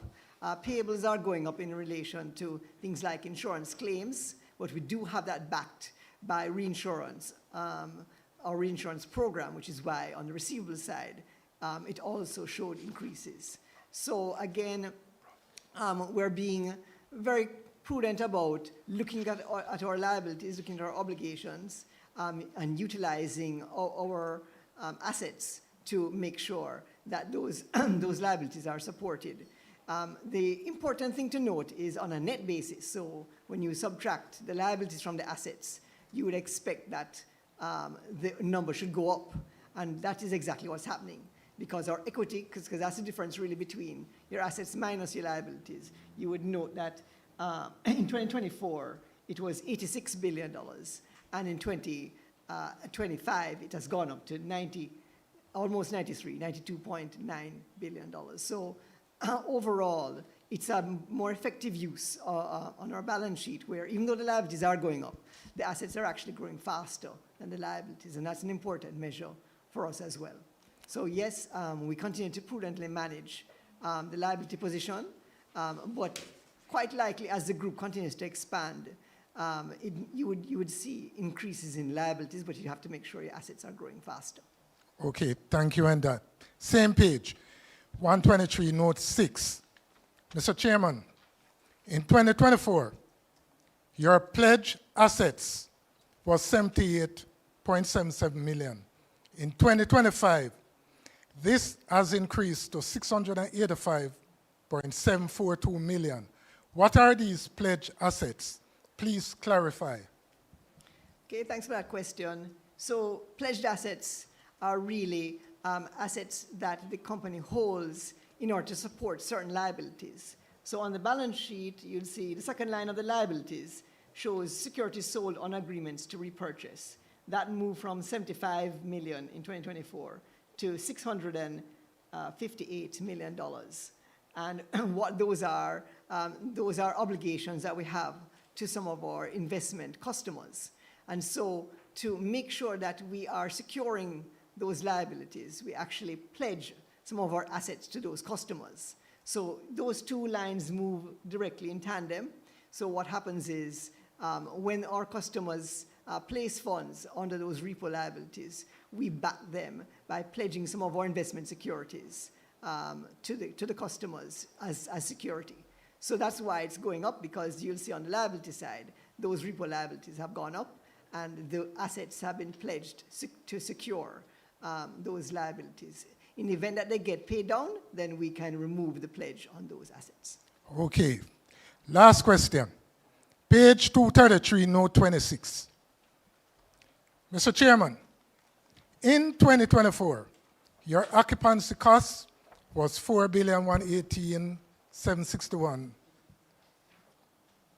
And in 2025, This has climbed to 4,583,775. Please give us some clarity on this line item. Okay, thanks. So in relation to occupancy costs, that is a range of costs related to premises that we occupy. So it would include any rental costs that we have. It would also include, things like utility costs, maintenance costs, so electricity, light, as well as the upkeep of those premises. And so part of this is driven by inflationary costs in terms of you do have situations where your landlord may increase rental from 1 year to the next, and that's built into the tenancy agreement. But also, we do have situations where we're growing and we're renting new premises. So, an example would be in our USA operations where we have new warehouse facilities in Atlanta.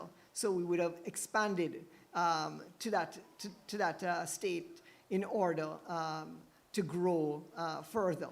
So what we do have is a combination of some inflationary costs, but also expansion into new territories, and that will come with associated rental costs. Thank you very much.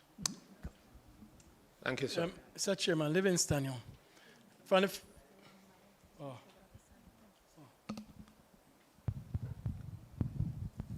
so the workplace, I was lunchtime, I see the thing come from my phone say, GraceKennedy occupy the new dairy, something. I say, good, and I think smart. All right.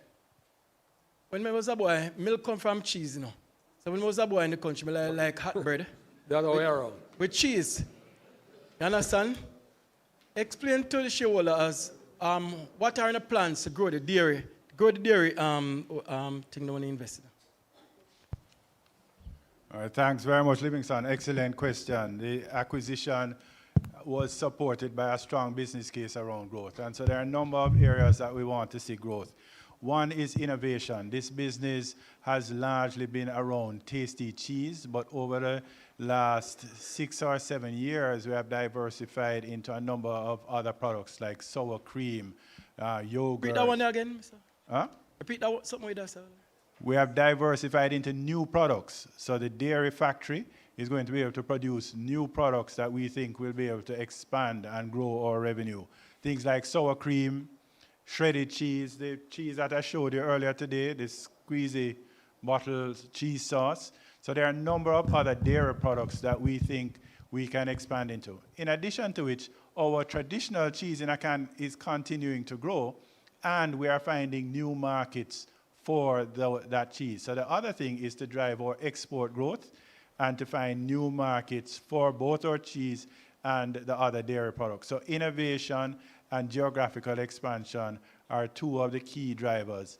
Again, efficiency is going to be a key driver of the profitability growth. Now owning 100%, there are opportunities for greater synergies, which will also be driving to improve the bottom line as well as the top line. All right, Mr. Chairman, I can turn to page 178. Note 3C.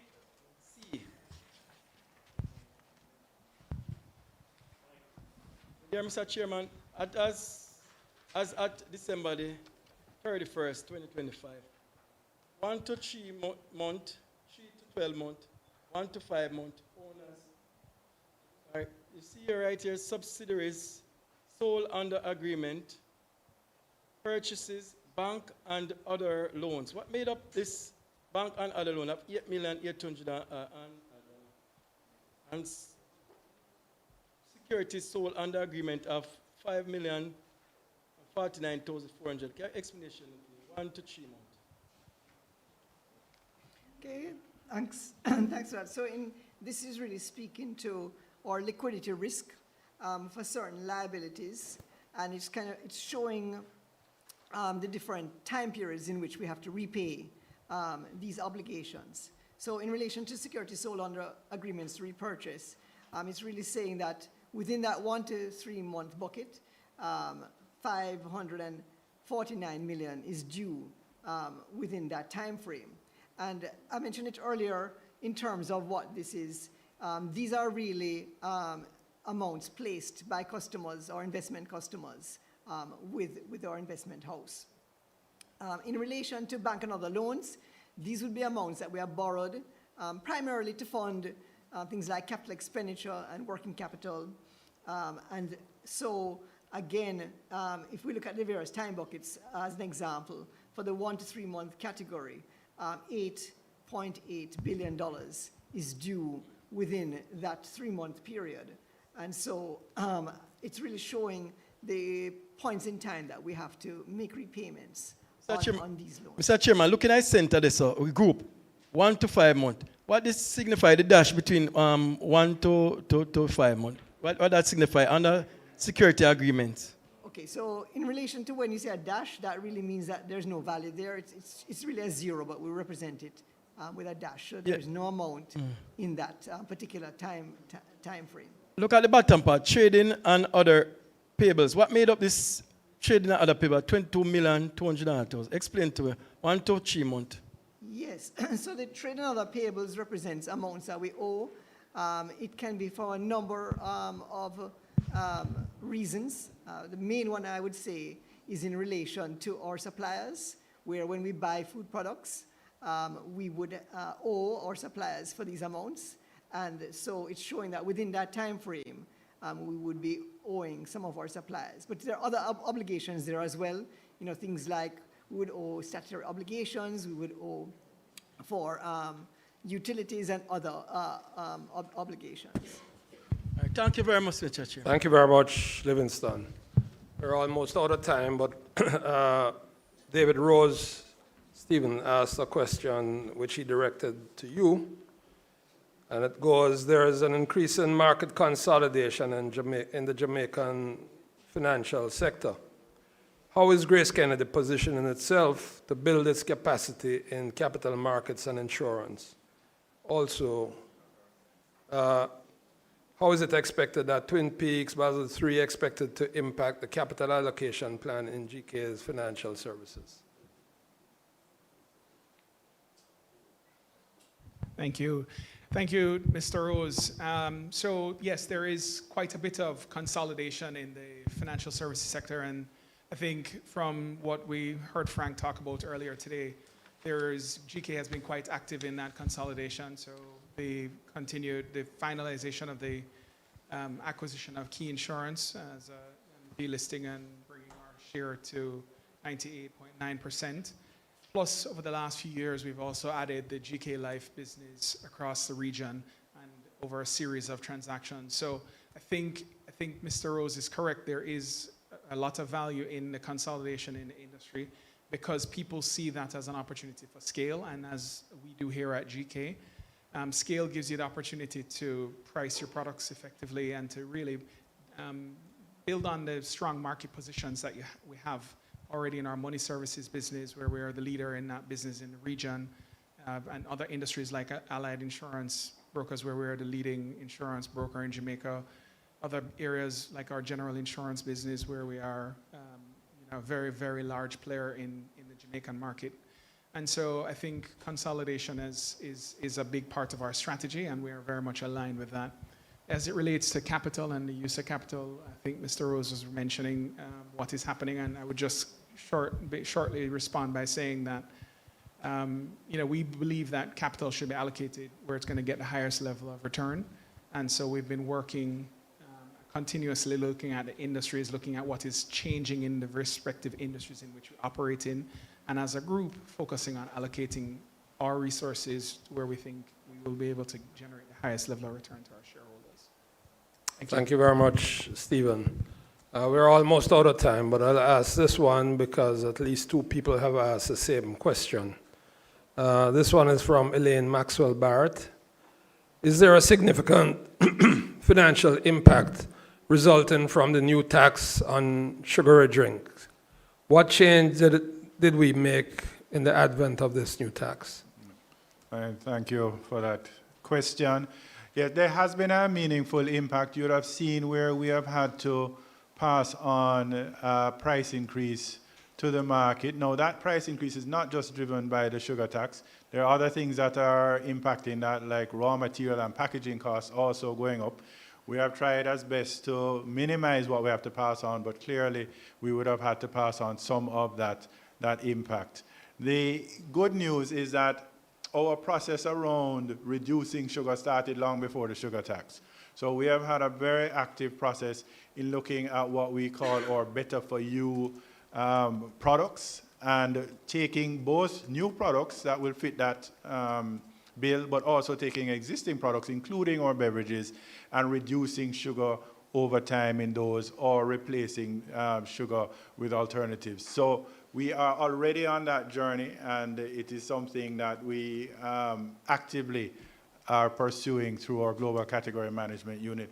You will also see here on the table that we have the best water in Jamaica and the Caribbean, or Catherine Speak and 876 waters. And so we encourage persons also to make sure they're having their intake of water. So we are diversifying the options for our consumers and making sure that they have available products to choose from.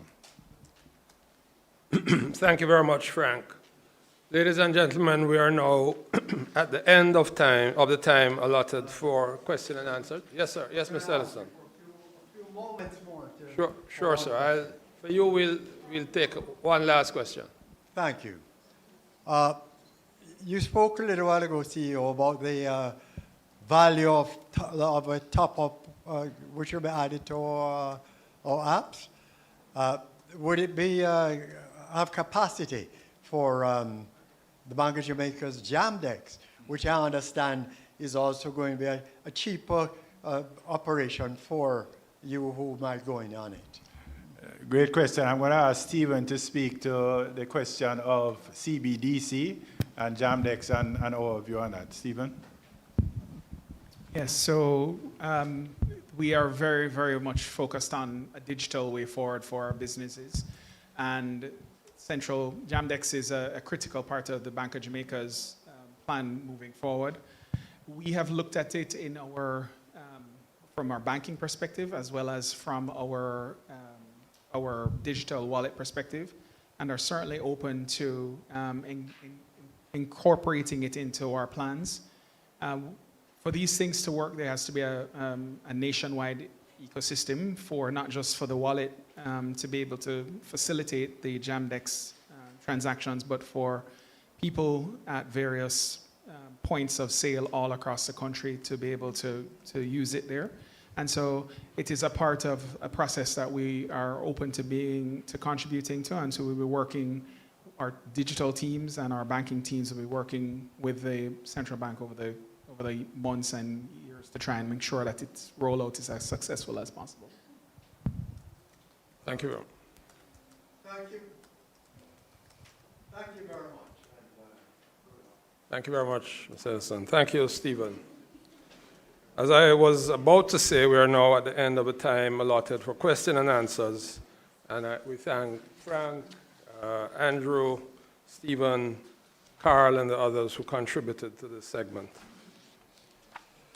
We turn to another very important part of our meeting today, the auditor's report, the director's report, and the audited group accounts. Shareholders, this serves to advise that the auditor's report, the director's report, and the audited group accounts have been tabled for this meeting. A copy of these reports can be found on pages 113 to 122, 92 to 93, and 123 to 127, respectively, in your annual report. With your permission, I will take the director's report as read. Thank you, shareholders. I now invite Ms. Anicia Boyd of PricewaterhouseCoopers to read the auditor's report. Anicia?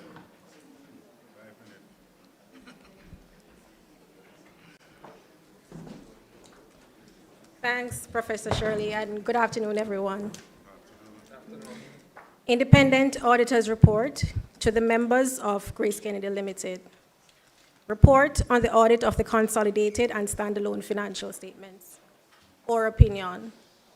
In our opinion, the consolidated financial statements and standalone financial statements give a true and fair view of the consolidated financial position of GraceKennedy Limited, the company, and its subsidiaries, together the group, and the standalone financial position of the company as at December 31st, 2025, and of their consolidated and standalone performance and their consolidated and standalone cash flows for the year then ended in accordance with IFRS accounting standards and with the requirements of the Jamaican Companies Act. What we have audited.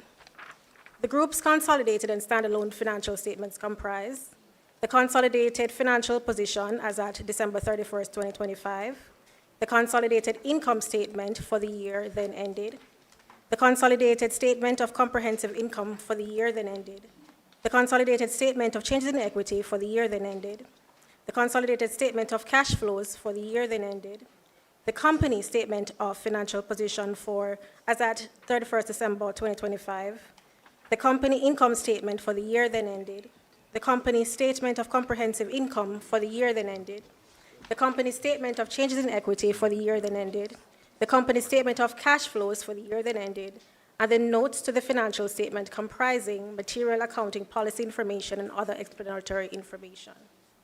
Basis for our opinion. We conducted our audit in accordance with international standards on auditing, ISAs. Our responsibility under those standards are further described in our auditor's responsibility for the audit of the consolidated and standalone financial statement section of our report.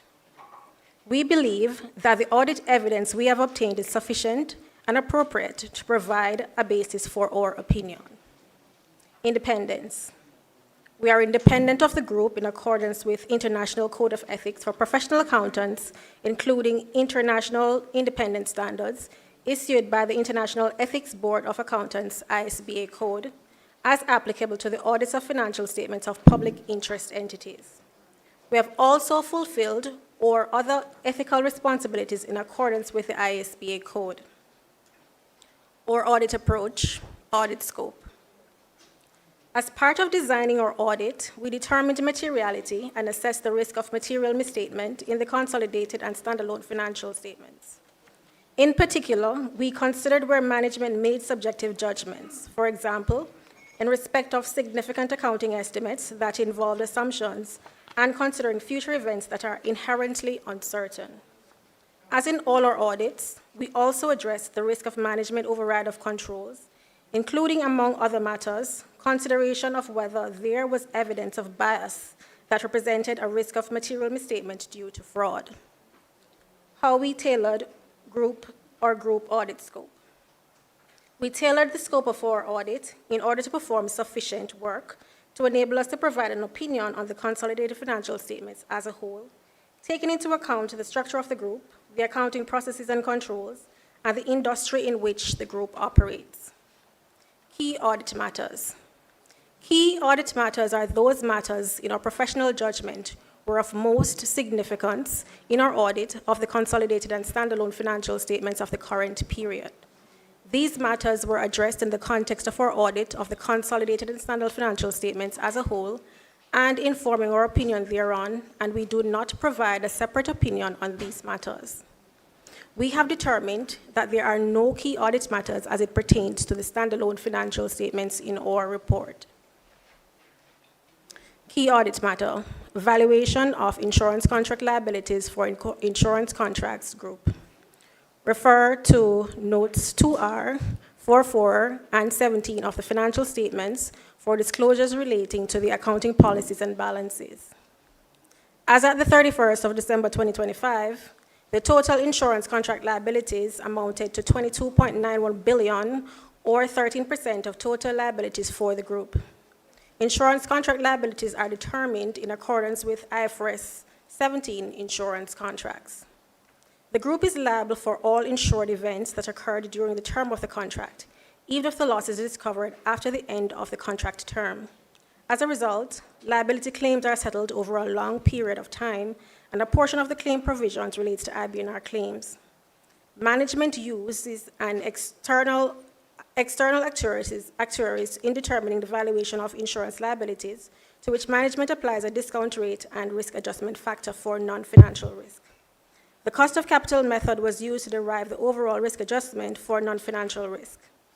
In the cost of capital method, the risk adjustment is determined by applying a cost rate to the present value of the projected capital relating to non-financial risk. The bottom-up approach was used to derive the discount rate.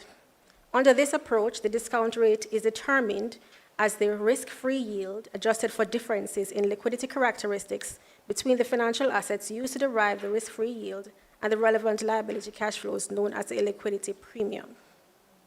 The risk-free premium was derived using government bond rates available in the market denominated in the same currency as the product being measured.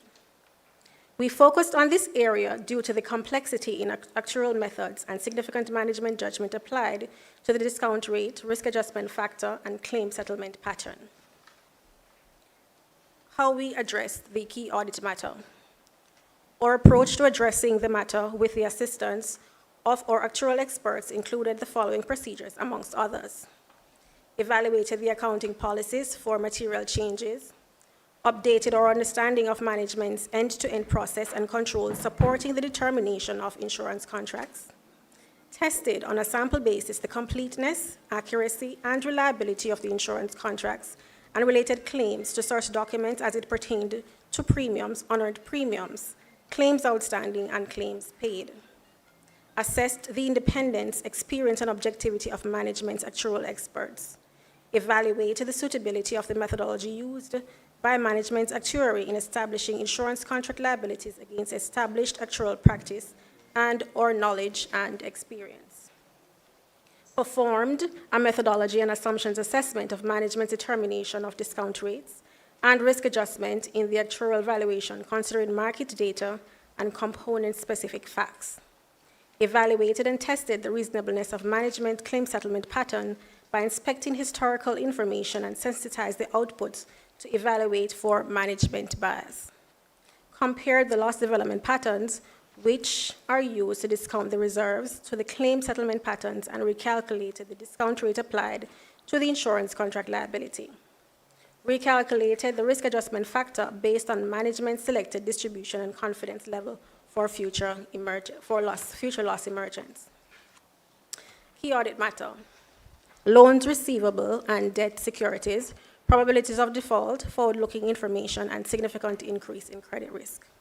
Refer to Notes 2H, 3CI, and 4.8, Notes 6 and 9 to the financial statements for disclosures related to accounting policies and balances. As at the 31st of December 2025, the group's loans receivable totaled 51.02 billion net of impairment. The group's net investments measured at amortized cost and fair value through OCI total 61.35 billion net of impairment. In aggregate, the above exposures represent 42% of total assets at the reporting date. The resultant impairment recorded under the expected credit loss ECL impairment model amounted to 2.15 billion for loans receivable and 656.2 million for debt investments. In assessing impairment, IFRS 9 financial statements prescribes a forward-looking impairment model which takes into account reasonable and supporting forward-looking information, as well as probability of default. PD represents the likelihood of a borrower defaulting on their obligation over the next 12 months or over the remaining life of the obligation.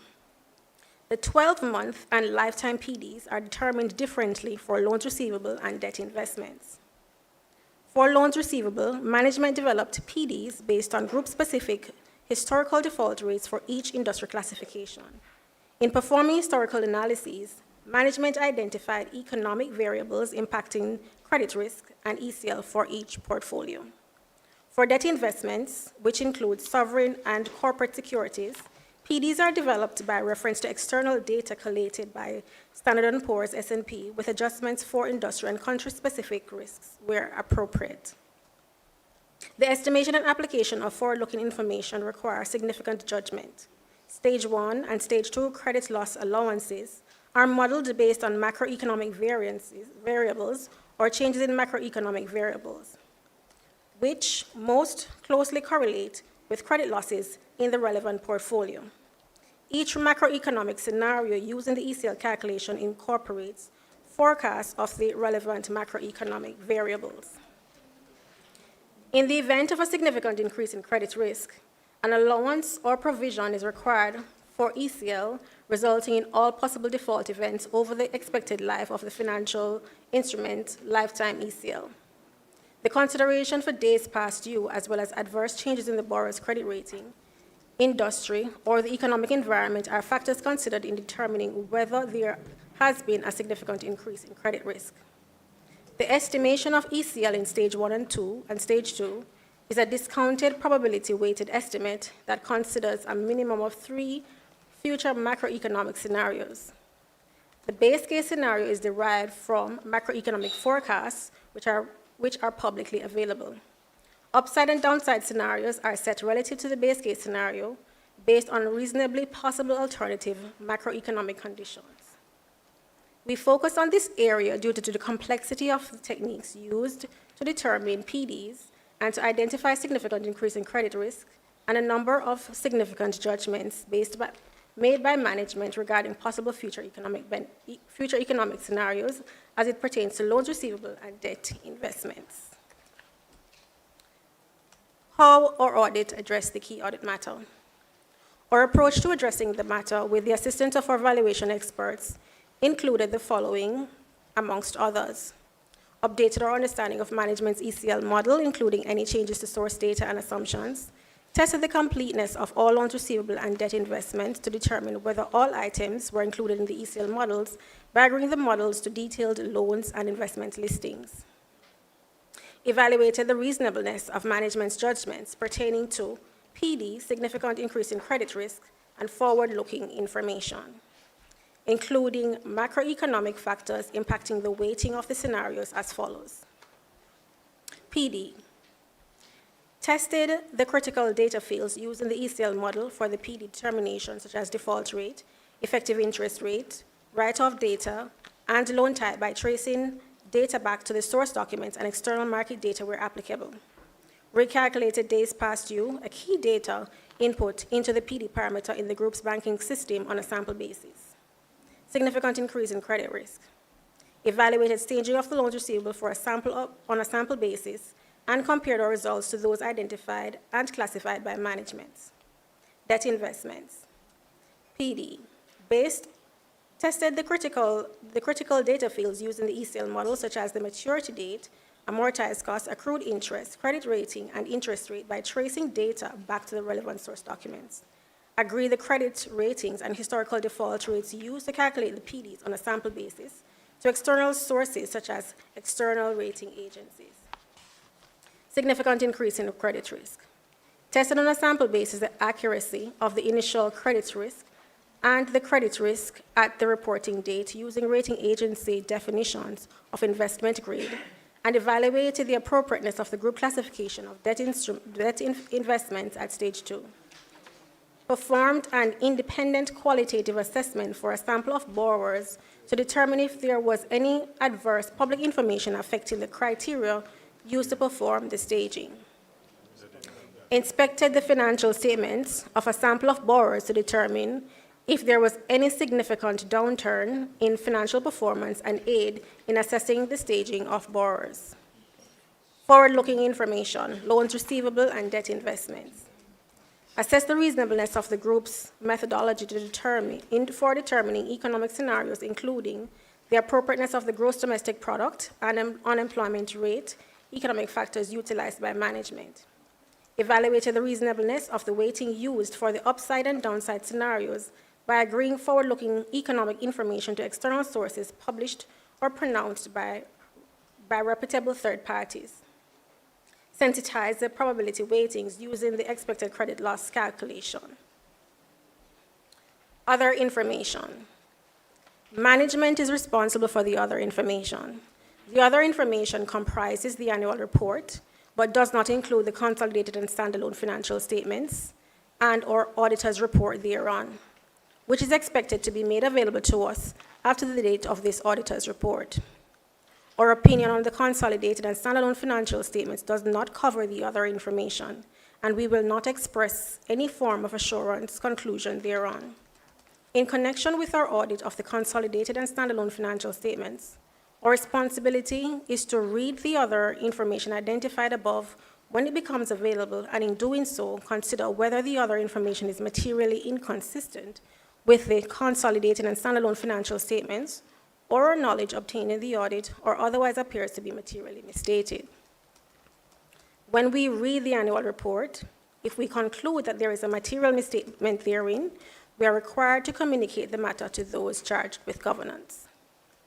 Responsibilities of management and those charged with governance for the consolidated and standalone financial statements.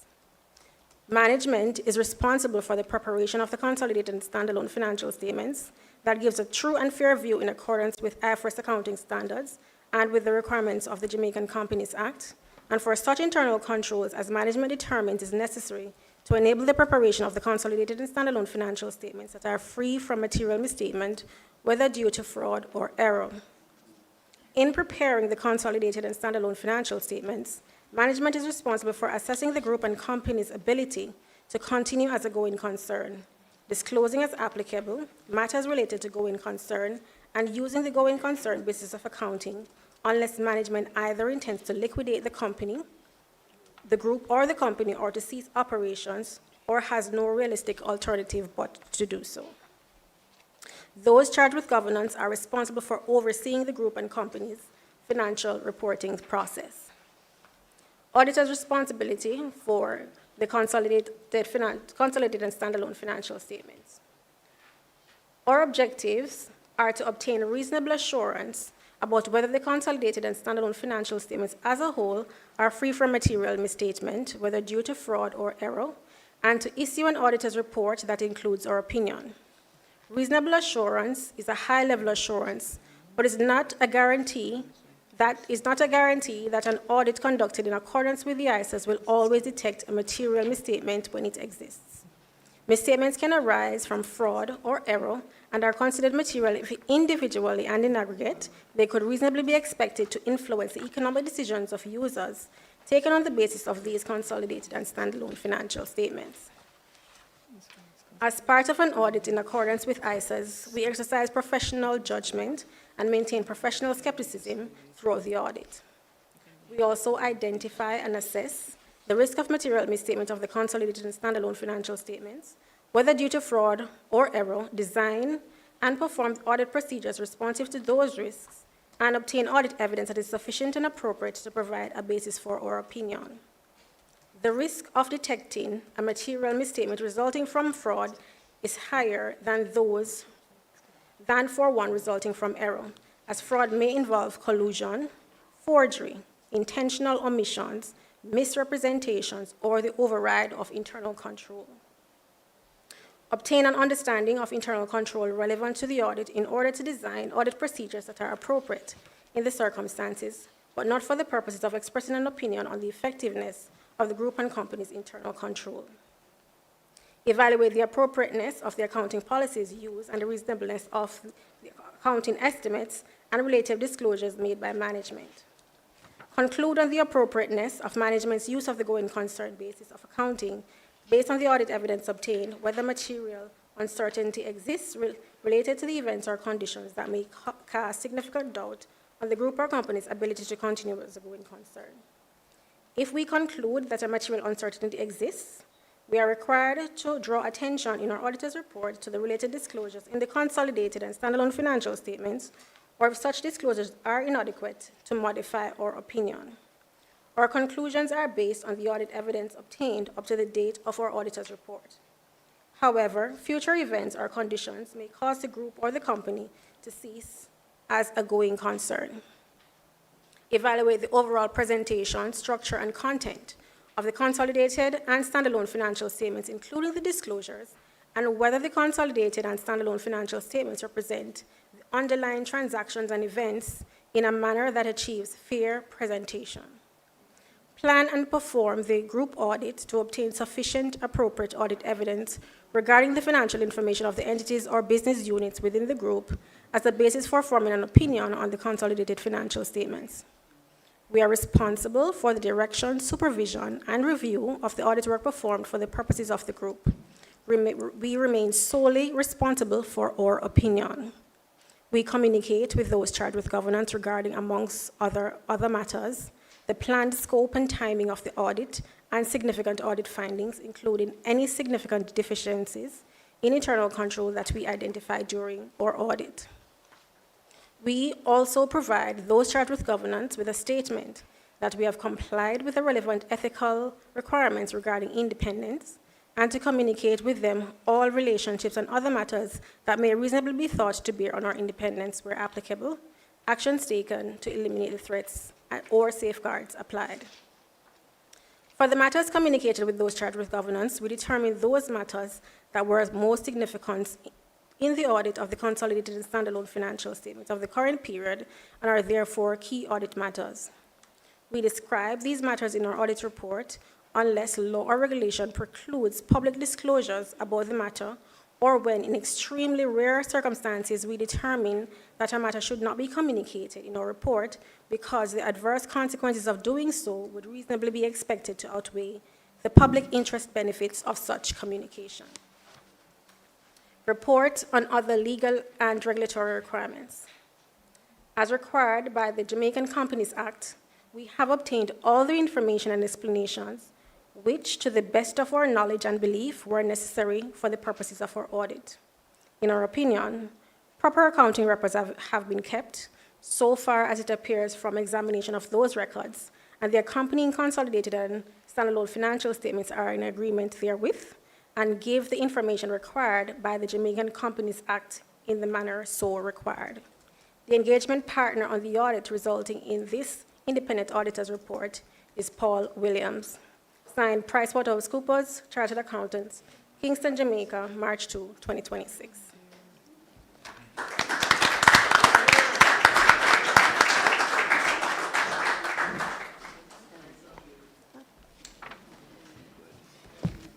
Thank you, Ms. Boyd. We have to invite you back because that's the shortest audit report we've had in a decade. We will now consider resolution number 1 in the notice. Resolution number 1. May we have a motion that the audited group accounts for the year ended December 31, 2025, and the reports of the directors and auditors circulated with the notice convening the meeting be and are hereby adopted. Livingston, moving. Mr. Ellington, seconded. We will now, so moved, we will now take the vote. Shareholders, I invite you to cast your vote by raising your paddle. I think the Madam Secretary had indicated. You will put them up, yes, put them up. And those online will vote. You have 15 seconds to do so.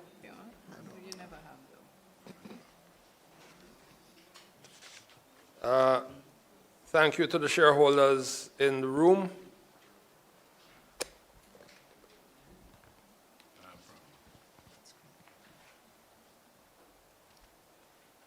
All four. Shareholders online have voted. Okay, the shareholders online have, yes, Frank, have voted. So the motion, the results are in, and I declare the motion carried. Second resolution is the approval and ratification of dividends. May I have a motion that, as recommended by the directors, the interim dividend paid on 7th April 2025, 20 June 2025, 22nd September 2025, and 17 December 2025 be and are hereby declared as final, and no further dividend will be paid in respect of the year under review. I invite a motion. Name? Thank you, Ms. Campbell. Seconded.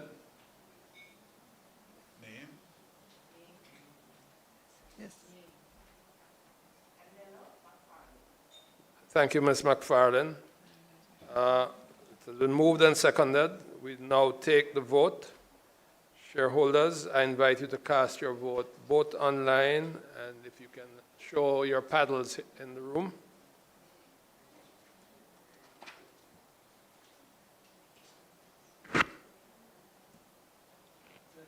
Yes, sir.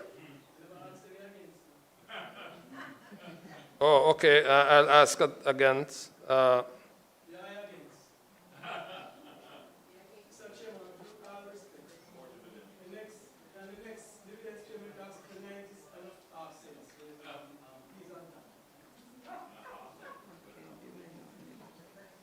Thank you, Livingston. I think the results are in. I declare the motion carried. Next, we move to the approval and election of director. The next item, this item is related to the election of Director Jackie Wright. Dr. Jackie Wright holds a Bachelor of Business Administration in Computer Science and Accounting from Baruch College and Executive Education from Stanford University. She also holds honorary doctorate degrees from the University of Bath and Aston University. Dr. Wright is an information technology professional and an independent board director. She's a patron of the British Council and an advisor board member of Oxford University's St. Martin's School. Dr. Wright is a member of the GraceKennedy Corporate Governance and Nomination Committee. Please note that further details about Jackie Wright are available on our website and in our 2025 annual report. In accordance with Article 108 of the company's Articles of Incorporation, Jackie Wright, having been appointed to the Board of Directors since the last annual general meeting, will retire from office and, being eligible, offers herself for election. May we please have a motion that Dr. Jackie Wright be and is hereby elected a director of the company. Livingston moves.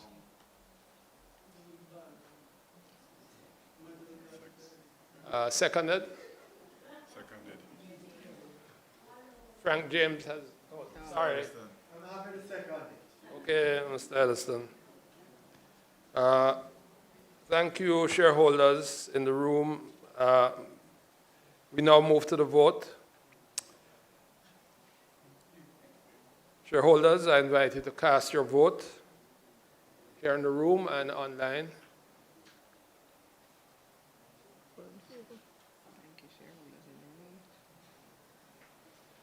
Let's see. Many hands up here, and I think we are just about finished online. The results are it. Sorry, any against?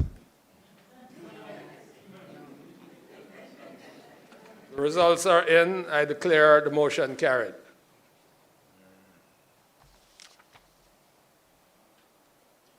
We now move to the resolution for permission to re-elect and block those board members who are retiring by rotation.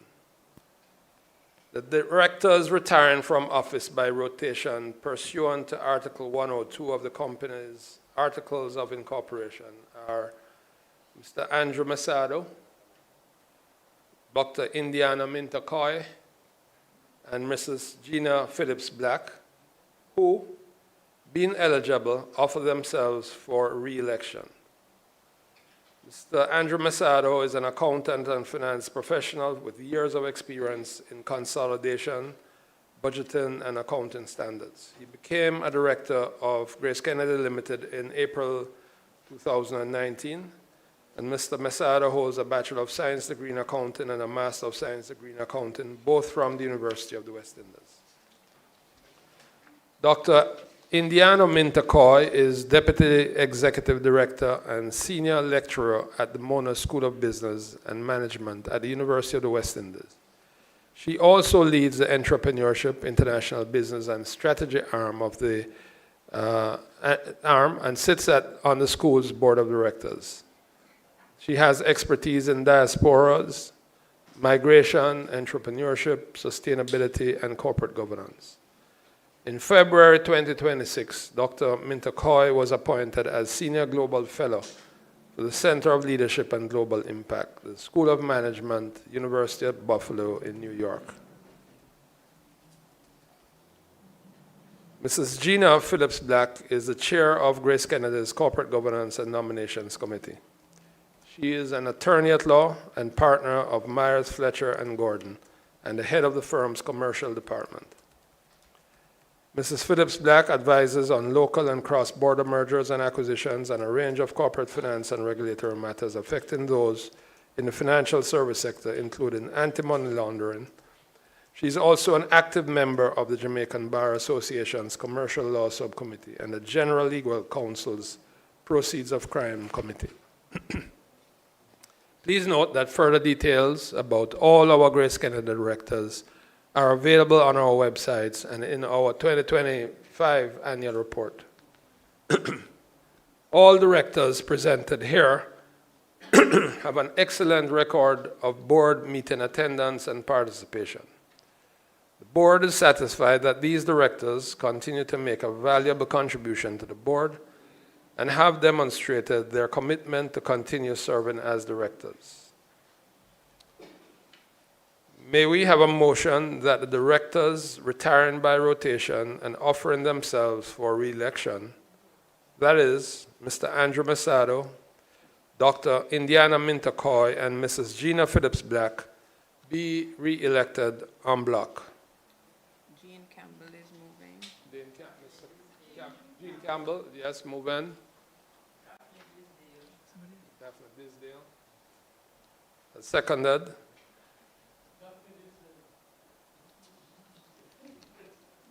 Doctor.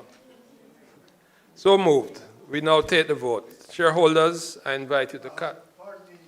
Yes, Mr. Ellington.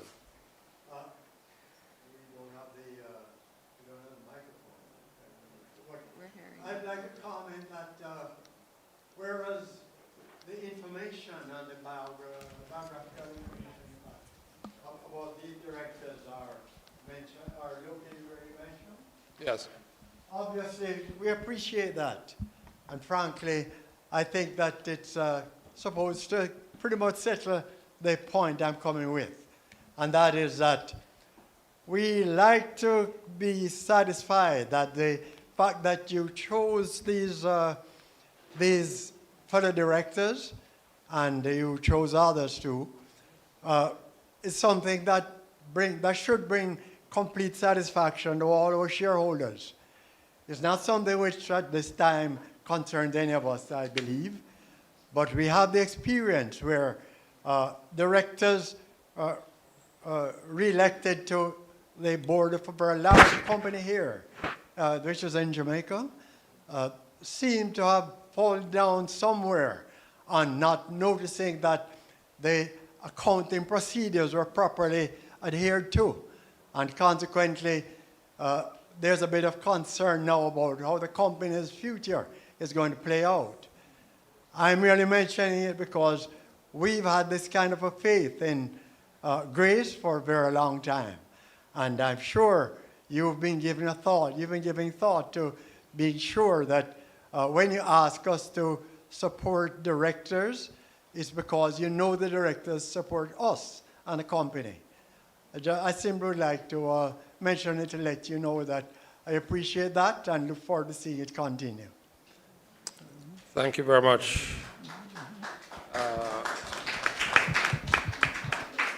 Mr. Elliston. Yes, sir. We do take great care in the selection process for members of the board, and we do very rigorous evaluation of the performance of the board members and the specific issue that you raised of the very careful attention to the nature of the accounting processes as represented by both our external auditors but also internal auditors. We are very thorough with that, Mr. Ellison. Thank you very much. Thank you for having made those comments, sir. May we have the motion that the directors retiring by rotation and offering themselves for re-election. We had the motion. The motion was moved. We vote. We now vote. Online.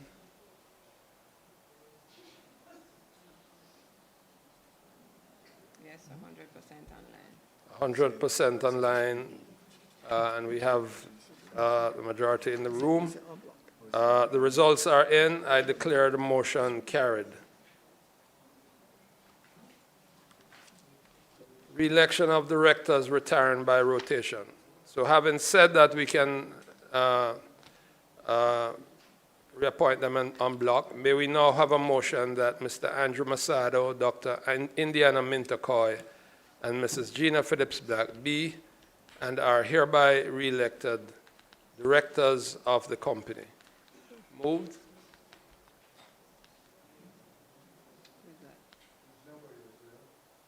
Mr. Ellison again? Mr. Ellison? Not seeing a second there. Oh, Adam. Ms. Campbell at the back. So moved. We can now take the vote. I invite you to cast your vote, shareholders in the room and those online.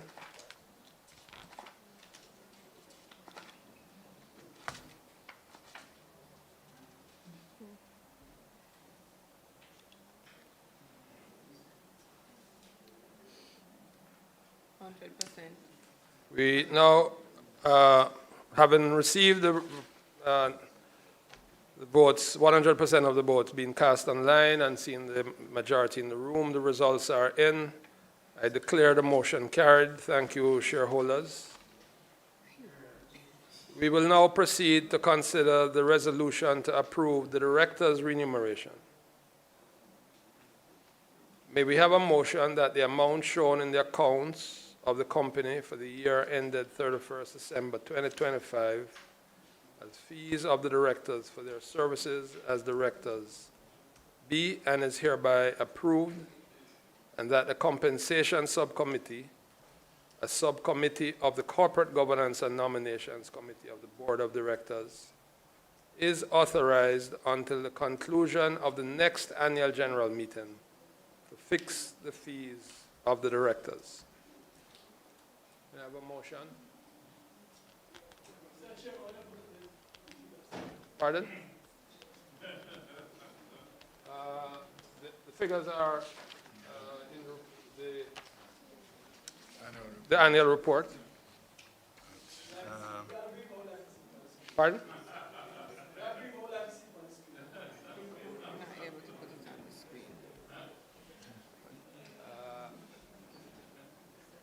Yeah. All right. We will consider it. We'll consider that the next time around. Livingston. Yes, sir. Behind Livingston. Name? Ms. Gilmore. Yeah. Sorry about that. Yes. And Mr. Ellison. So moved. We'll now take the vote. Those in the room and those online.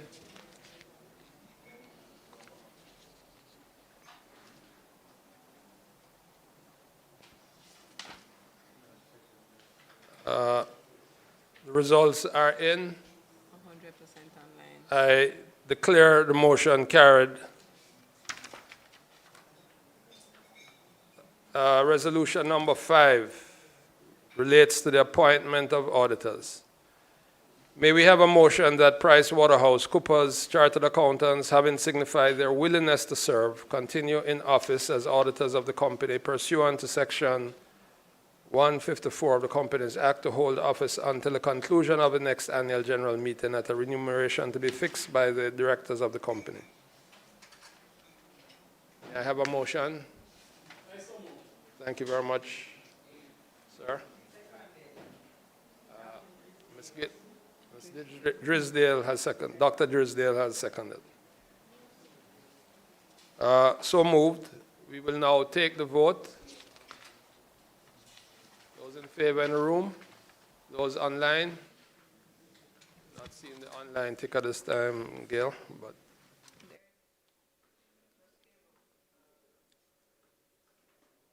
Okay.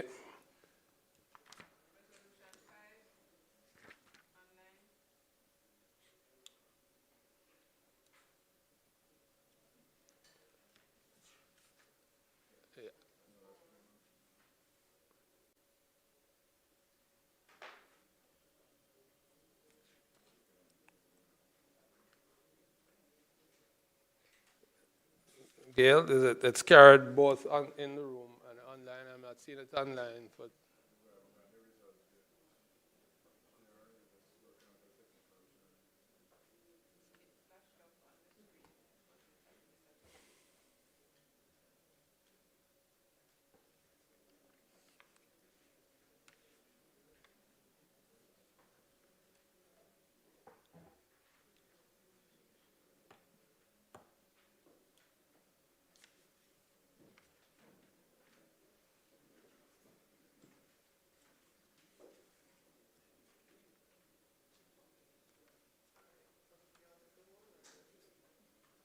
you're holding?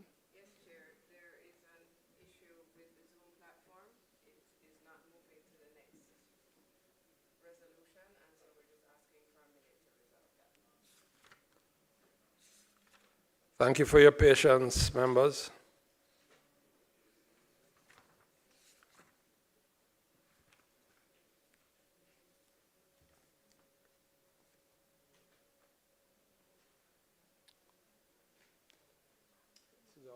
This is our last resolution to be voted on.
Technology is not working, but we have 80 in the room and approximately 50 online, which means that what we need is a majority.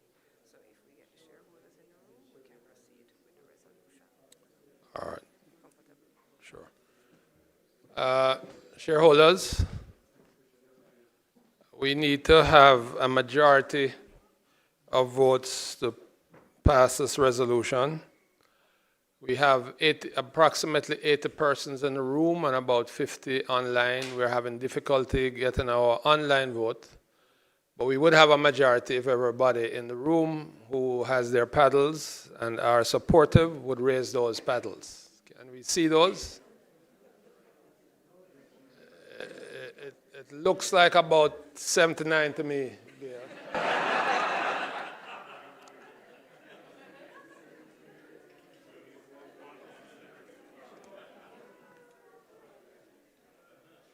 The results are in. I declare the motion carried. Shareholders online, we are very sorry that we haven't been able to count your votes. We trust that your views are consistent with those of the members, as they have been all evening, who are here in the room with us. Ladies and gentlemen, this concludes today's meeting.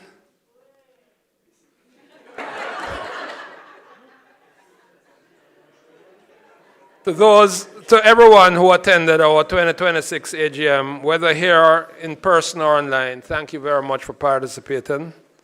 I also extend appreciation to the hard-working GraceKennedy team and service providers and interpreters, all of whom helped to make today's meeting possible. I would like to acknowledge Frank, the GK executive and senior management team, my fellow directors, and all our GraceKennedy team members across the group for their commitment and hard work. In every challenge and every opportunity, our greatest strength is found in our unity and shared values. We look ahead with confidence to a future that reflects the very best of GraceKennedy. Thank you for your trust, your presence, and your continued belief in GraceKennedy as we move forward as one GK team. Good afternoon, ladies and gentlemen. Thank you very much.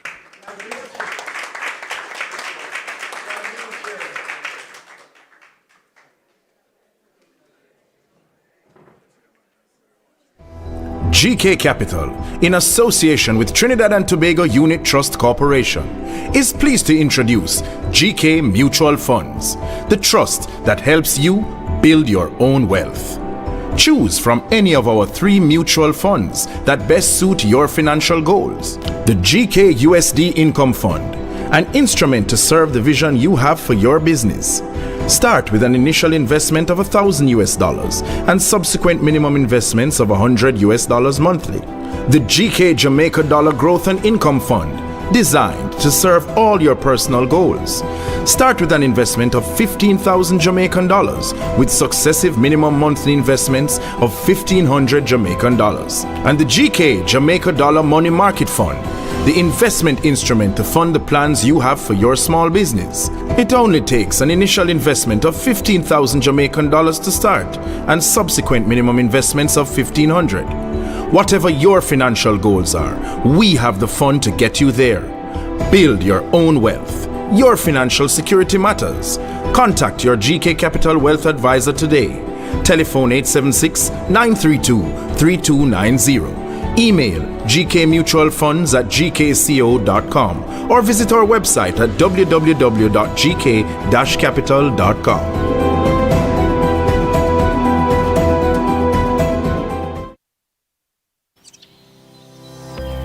Every sunrise marks a fresh start, and today there's so much to do.